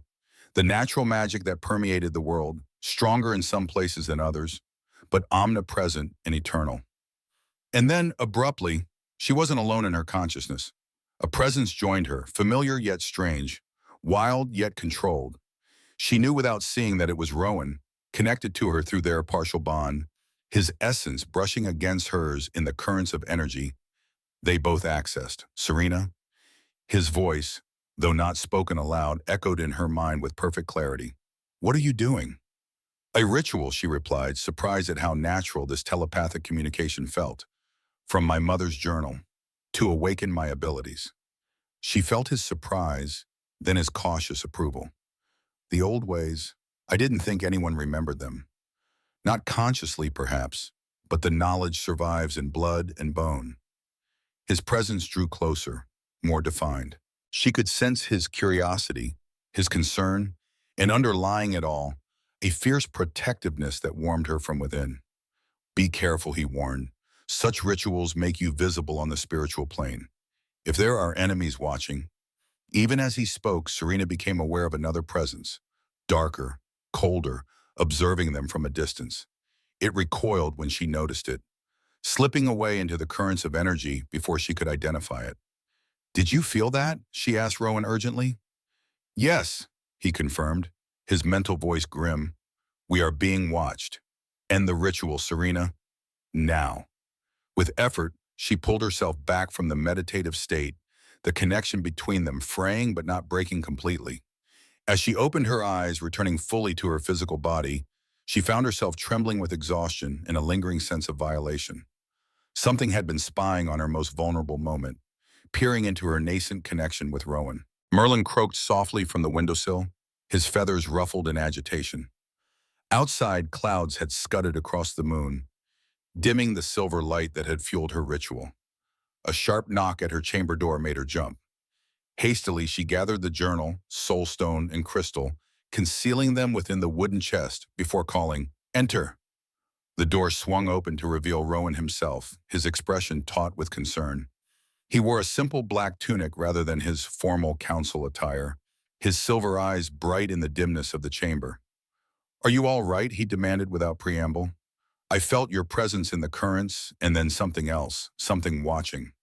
"I'm fine," she assured him, though her voice shook slightly. "Just unsettled." "What was that? Who was watching us?" Rowan closed the door behind him, moving further into the chamber with the silent grace that characterized his kind. "I'm not certain. It could have been Corvinus. He has some talent for spiritual manipulation. Or it could have been something worse." "A soul hunter?" His eyes narrowed. "You've learned much in a short time." "I had a visitation, a message from an ancestor, preserved in a crystal Merlin brought me." She nodded toward the raven, who preened under the sudden attention. Your spirit guardian has been busy, Rowan observed, studying the bird with new respect. Arch crystals are incredibly rare. Memory vessels created during the first incursion to preserve the wisdom of those who fought the hunters. My ancestor mentioned the seventh seal. What does that mean? Rowan's expression grew solemn. When the hunters were driven back, 7 barriers were created between our world and theirs. Each was maintained by a bloodline of keepers paired with werewolf counterparts. Over centuries, most of the bloodlines died out or were eliminated by hunter agents. Your family, the Blackwoods, were the last guardians of the seventh seal, the final barrier. And now I'm the last Blackwood, Serena said quietly. The last guardian. The last hope, Rowan corrected gently. Their gazes held across the moonlit chamber, the bond between them humming with unspoken emotion.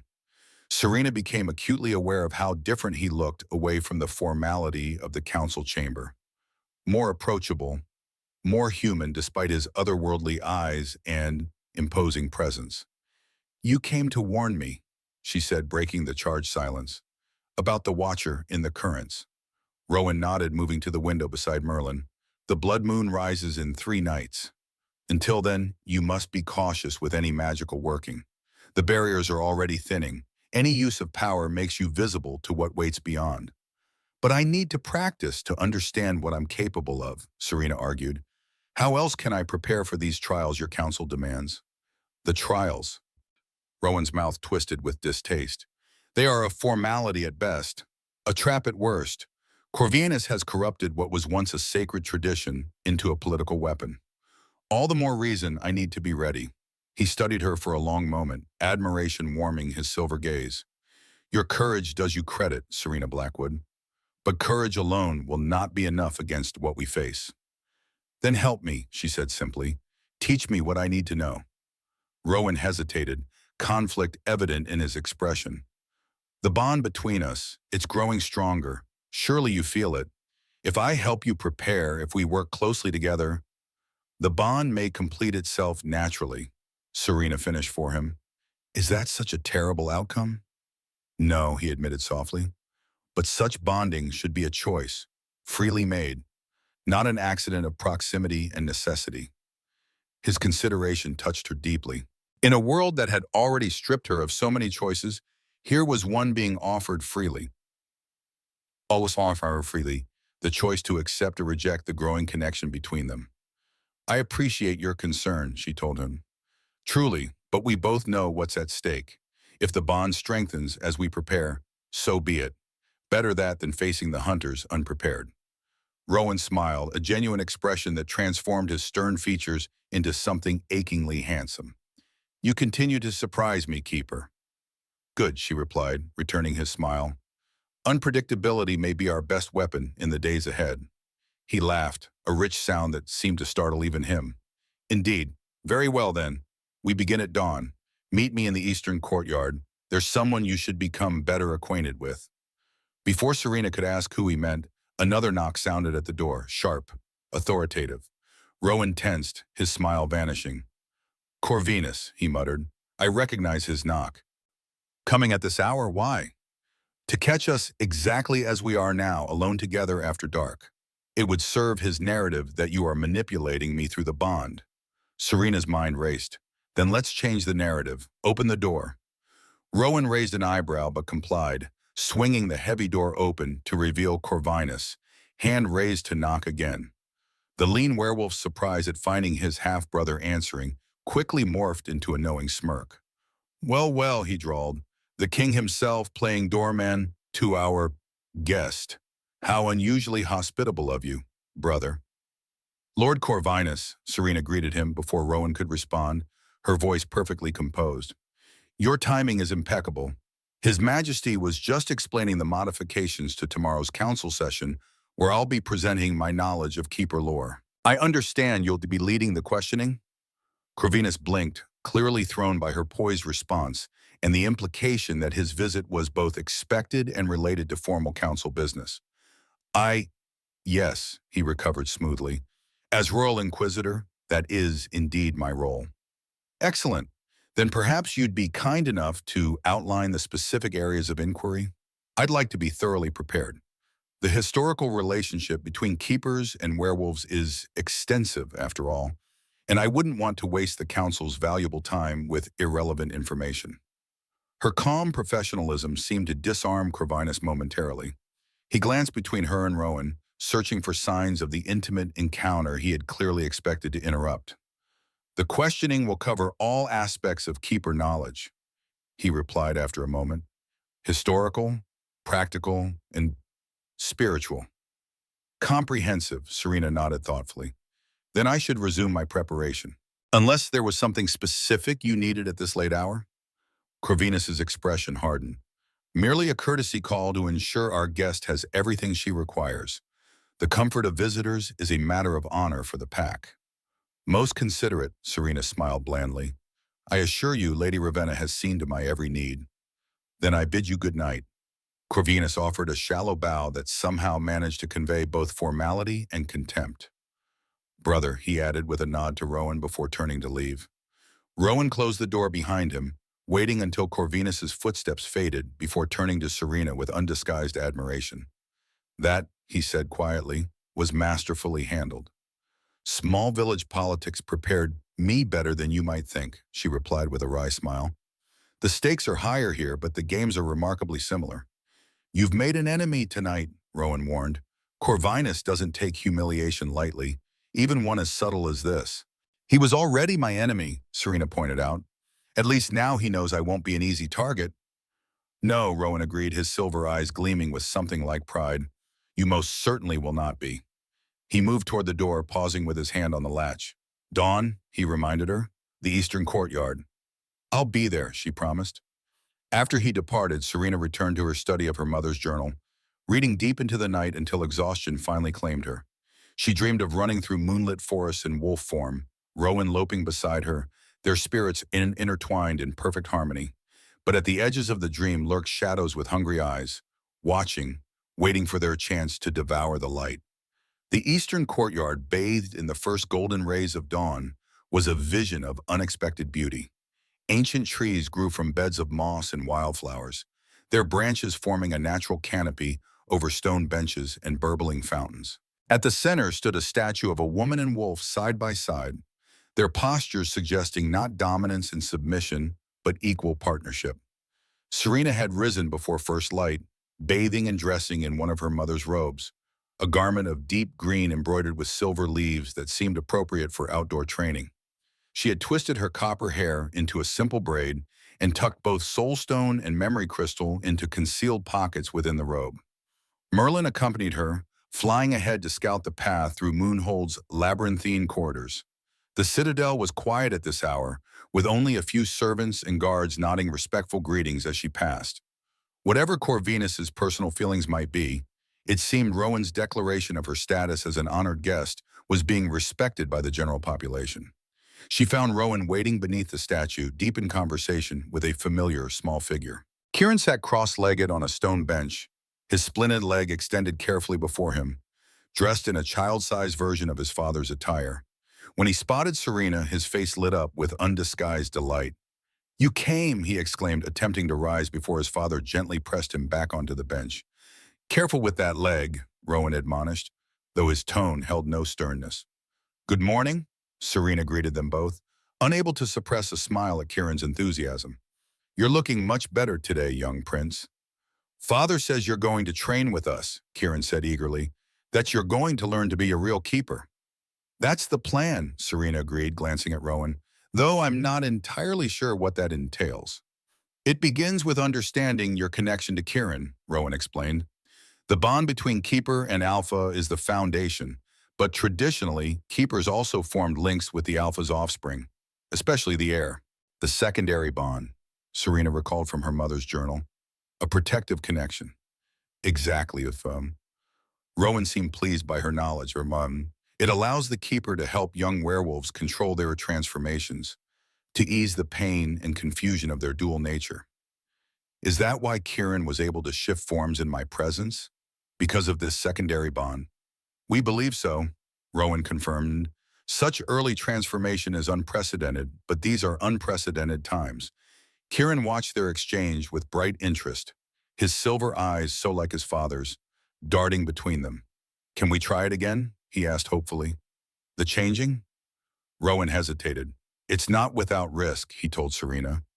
The first transformation is usually a traumatic experience, even for adolescents with years of preparation. For one as young as Kieran, but it didn't hurt last time, Kieran protested. Not with her helping. You were seriously injured, Serena reminded him gently. The pain of your wounds might have masked any discomfort from the transformation itself. Kieran's expression fell, disappointment evident in his small features. However, she continued, unable to bear his crestfallen look, if your father thinks it's safe to try, I'm willing to help. Rowan studied her thoughtfully. The secondary bond clearly exists between you already, activated by your healing of Kieran. Strengthening it would be valuable preparation for both the trials and what may come after. The unspoken reference to the blood moon and the potential incursion of soul hunters hung in the air between them. Kieran might be too young to understand the full implications, but even he seemed to sense the gravity beneath his father's words. We'll proceed cautiously, Rowan decided. Kieran, remember what we discussed about control and focus. The boy nodded solemnly, straightening his spine and squaring his small shoulders. I remember. Rowan gestured for Serena to sit beside his son on the stone bench. The process is similar to what you attempted last night, but instead of opening yourself to the universal currents, you'll focus specifically on Kieran. The soul stone will help direct your energy. Serena retrieved the stone from her pocket, its surface warm against her palm. Like this? She asked, holding it between herself and Kieran. Almost. Rowan guided her hand until the stone rested against Kieran's chest over his heart. Now place your other hand over it, maintaining physical contact with both the stone and Kieran.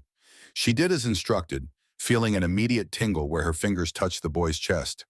Kieran's eyes widened in response, a small gasp escaping his lips.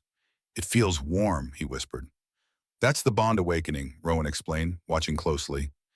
Now, Serena, close your eyes and visualize the connection between you, a thread of light linking your heart to Kieran's. Serena obeyed, surprised at how easily the visualization came. Behind her closed lids, she could indeed perceive a golden thread pulsing between them.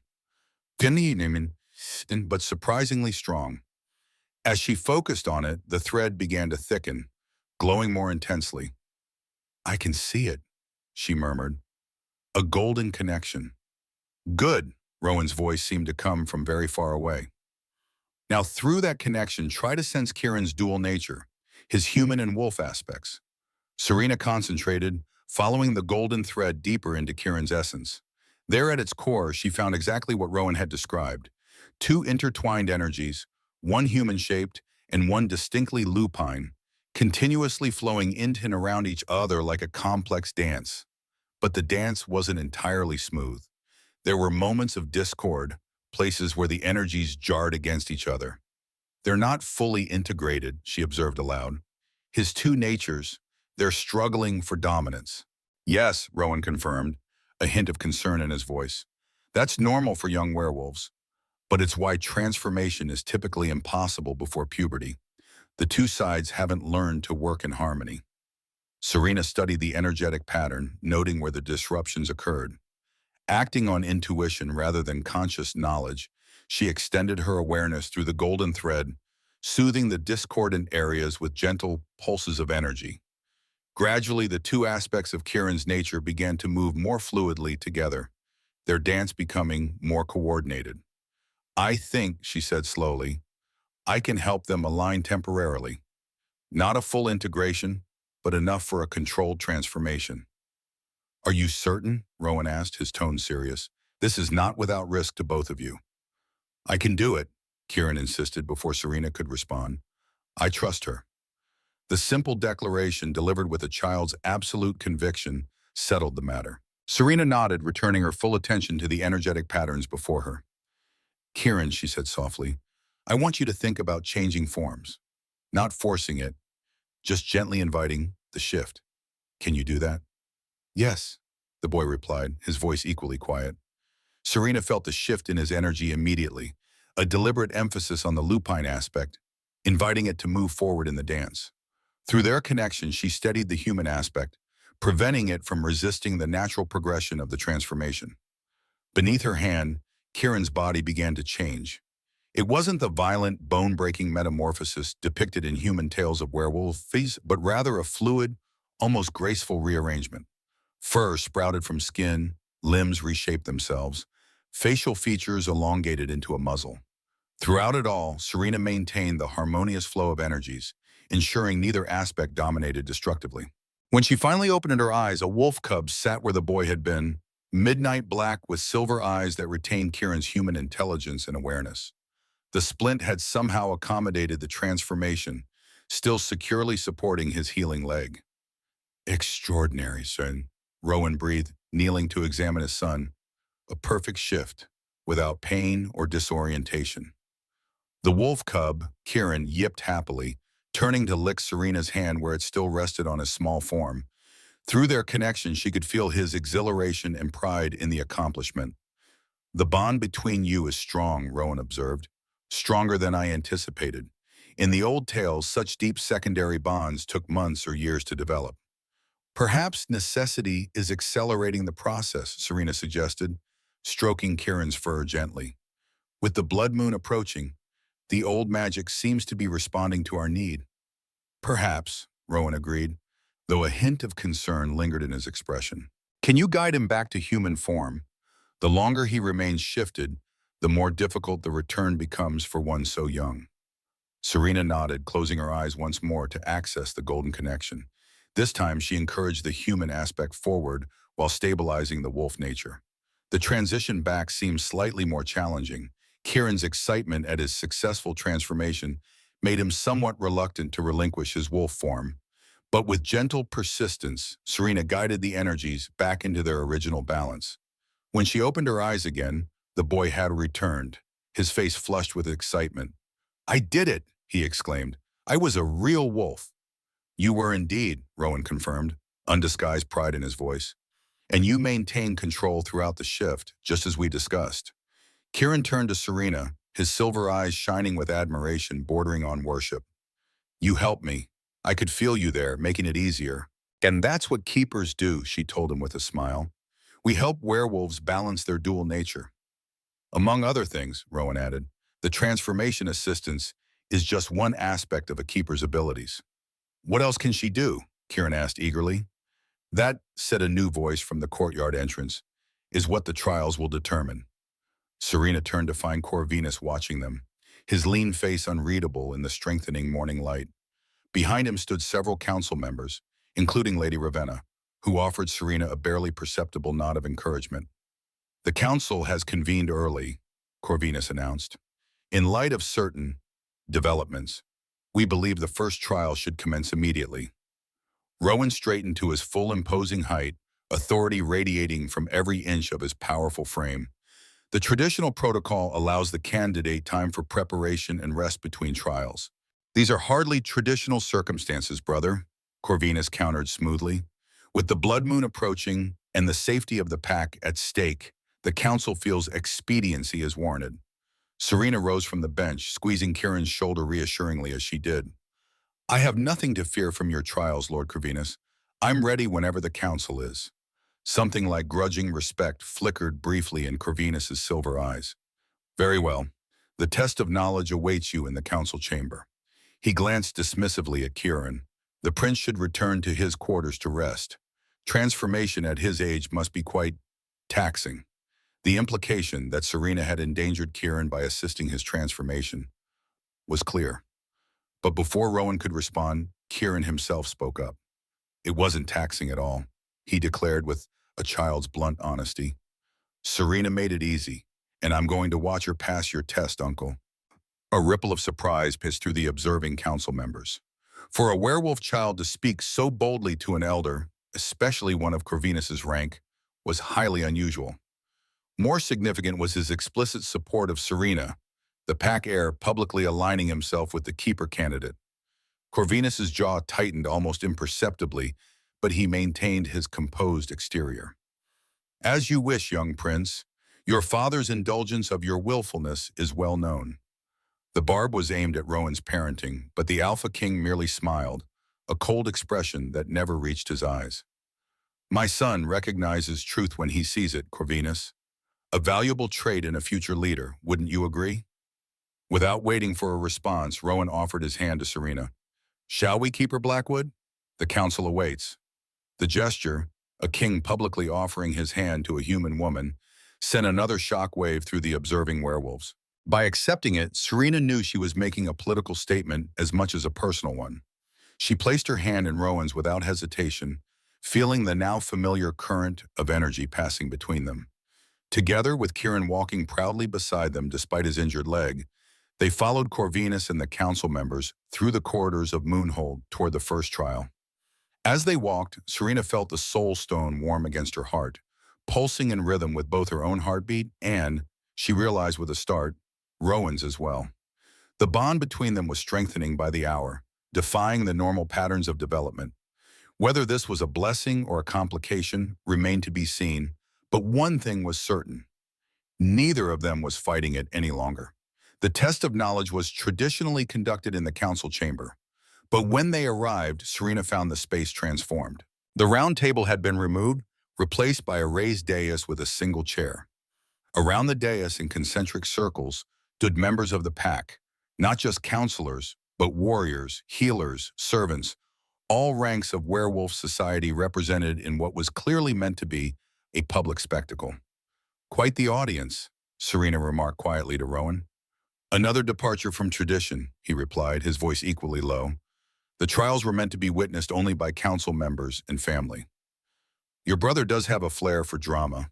A ghost of a smile touched Rowan's lips. He miscalculates if he thinks public pressure will unnerve you. Indeed, Serena agreed, straightening her spine. She had faced down the suspicion and fear of an entire human village for years. The scrutiny of werewolves, however intimidating, was merely a variation on a familiar theme. Corvinus took his place before the dais, assuming the role of inquisitor with obvious relish. Serena Blackwood, he announced, his voice carrying throughout the chamber. You stand before the pack, claiming the title and privileges of a keeper. The test of knowledge will determine whether you possess the ancient wisdom required of such a sacred role. Serena ascended the dais with deliberate calm, settling into the chair with what she hoped appeared as natural dignity, rather than the nervous tension she actually felt. Rowan and Kieran remained at the base of the platform, their supportive presence a tangible comfort. I'm ready, Lord Inquisitor, she said formally, her clear voice projecting confidence she didn't entirely feel. Corvinus's thin lips curved in what might have been a smile on a more genial face. We shall see. He produced an ancient scroll, unrolling it with theatrical slowness. The test consists of 13 questions drawn from the oldest texts of our shared history. Each must be answered completely and correctly. Any hesitation or error will be noted and may result in failure. Serena nodded her understanding, her hand unconsciously moving to touch the hidden pocket where her mother's journal had rested during her studies.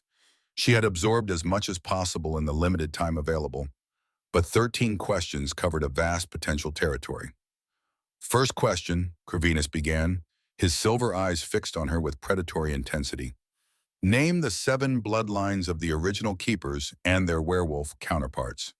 A straightforward start, testing basic historical knowledge. Serena recited the names from memory, grateful that this particular information had been clearly documented in her mother's journal. Correct, Corvinus acknowledged. Boundless knowledge, though he seemed almost disappointed by her immediate response. Second question. Describe the ritual components required for the binding of souls. Again, information she had studied carefully. Serena detailed the sacred items. A soul stone, moon crystal, silver chalice, blood of both participants, and specific herbs that must be gathered under the full moon.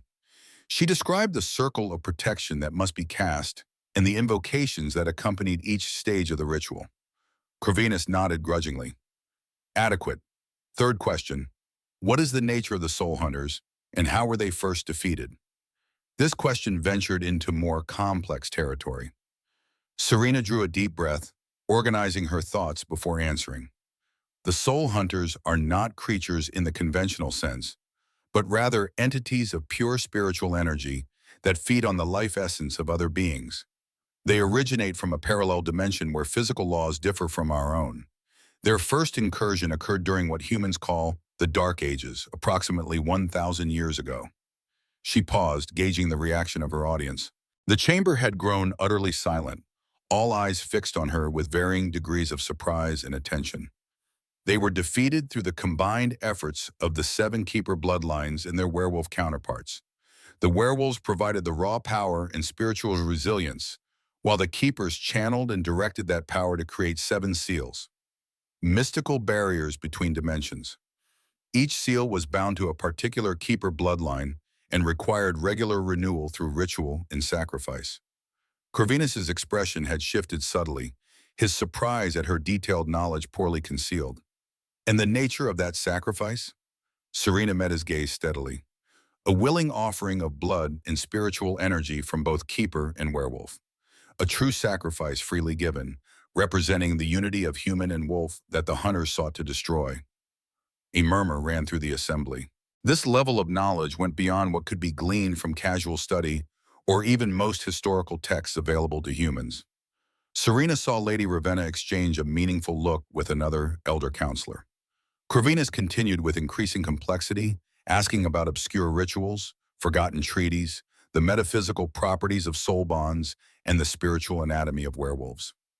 Each time, Serena provided comprehensive answers, drawing not only on her night's study, but on intuitive knowledge that seemed to rise from some deeper part of herself, exactly as her ancestor had promised in the crystal vision. With each correct response, the mood in the chamber shifted. What had begun skeptical observation evolved into genuine interest, then respect, and finally something approaching awe. Even Kieran sensed the change, his small face beaming with pride as Serena deftly navigated the increasingly esoteric questions. Finally, Corvinus reached the 13th question, traditionally the most difficult and significant. "Final question," he announced, a new edge in his voice suggesting this would be his best chance to trip her up. The Blood Moon prophecy speaks of a choice that must be made at the moment of greatest peril. Recite the prophecy in its original form and explain the nature of this choice. A chill ran through Serena. This particular prophecy had not been mentioned in her mother's journal, nor in any of the texts she had studied during the night. She glanced at Rowan, whose face had gone carefully blank, revealing nothing. For a moment, panic threatened to overwhelm her. Then, inexplicably, she felt the soul stone warm against her chest, pulsing in time with her heartbeat. The memory crystal in her other pocket seemed to respond in kind, growing warm to the touch. Acting on pure instinct, she closed her eyes, allowing the energies of both stones to flow through her. And suddenly, words rose to her lips, ancient words in a language she had never consciously learned, yet somehow understood perfectly. Her voice changed as she spoke, becoming deeper, resonant with power that seemed to echo from the very stones of the chamber. "When the moon bleeds crimson and the seventh seal weakens, the last keeper shall stand at the crossroads of fate. Before her, twin paths of sacrifice, blood of the heart or blood of the soul. One preserves the body but condemns the spirit. One releases the spirit but surrenders the flesh. Only in perfect unity can both be preserved, two natures bound as one, the circle unbroken." She opened her eyes to find the entire chamber staring at her in stunned silence. Even Corvinus appeared shaken, his customary composure cracked to reveal genuine astonishment beneath. "The choice," Serena continued, her voice returning to normal, though still carrying clearly through the hushed room, "refers to the sacrifice required to renew the seventh seal. The last keeper, which prophecy suggests is me, must choose between physical death that preserves spiritual integrity or spiritual corruption that maintains physical existence. But the prophecy offers a third option, perfect unity with a werewolf counterpart, creating a bond so complete that the sacrifice is shared between them, allowing both to survive." The silence stretched for several heartbeats before Lady Ravenna rose from her place among the council members. "The answer is correct," she declared formally. "More than correct, it was delivered in the ancient tongue, a language not spoken aloud in this chamber for generations." "Impossible," Corvinus finally found his voice. "No human could know." "The knowledge is in her blood," Rowan interrupted. pride evident in his tone. As it has always been for true keepers. Murmurs of agreement spread through the assembly. Whatever doubts might have existed about Serena's legitimacy were rapidly dissolving in the face of her inexplicable knowledge of their most sacred prophecy. Corvinus visibly struggled to regain control of the situation. The council must confer, he announced abruptly. The test of knowledge is complete, but its success or failure will be determined after deliberation. There is nothing to deliberate, Lady Ravenna countered, her elderly frame somehow imposing as she addressed the gathering. The candidate has answered all 13 questions correctly, including the prophecy that is known only to the eldest members of the council. By our own laws and traditions, she has passed the test of knowledge. A chorus of agreement rose from the assembly. Corvinus's face tightened with barely suppressed fury, but he was too skilled a politician to fight openly against the turning tide of pack opinion. Very well, he conceded with artificial grace. The first trial is passed. The test of spirit will commence at moonrise.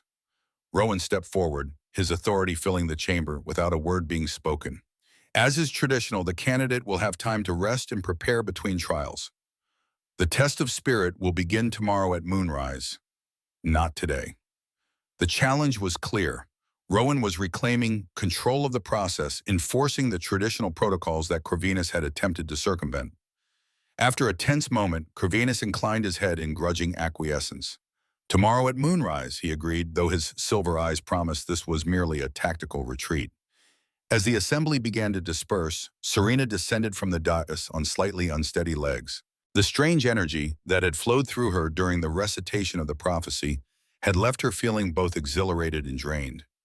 Rowan was there immediately, offering his arm for support. "You were magnificent," he said quietly. "Even I didn't know the original words of the prophecy."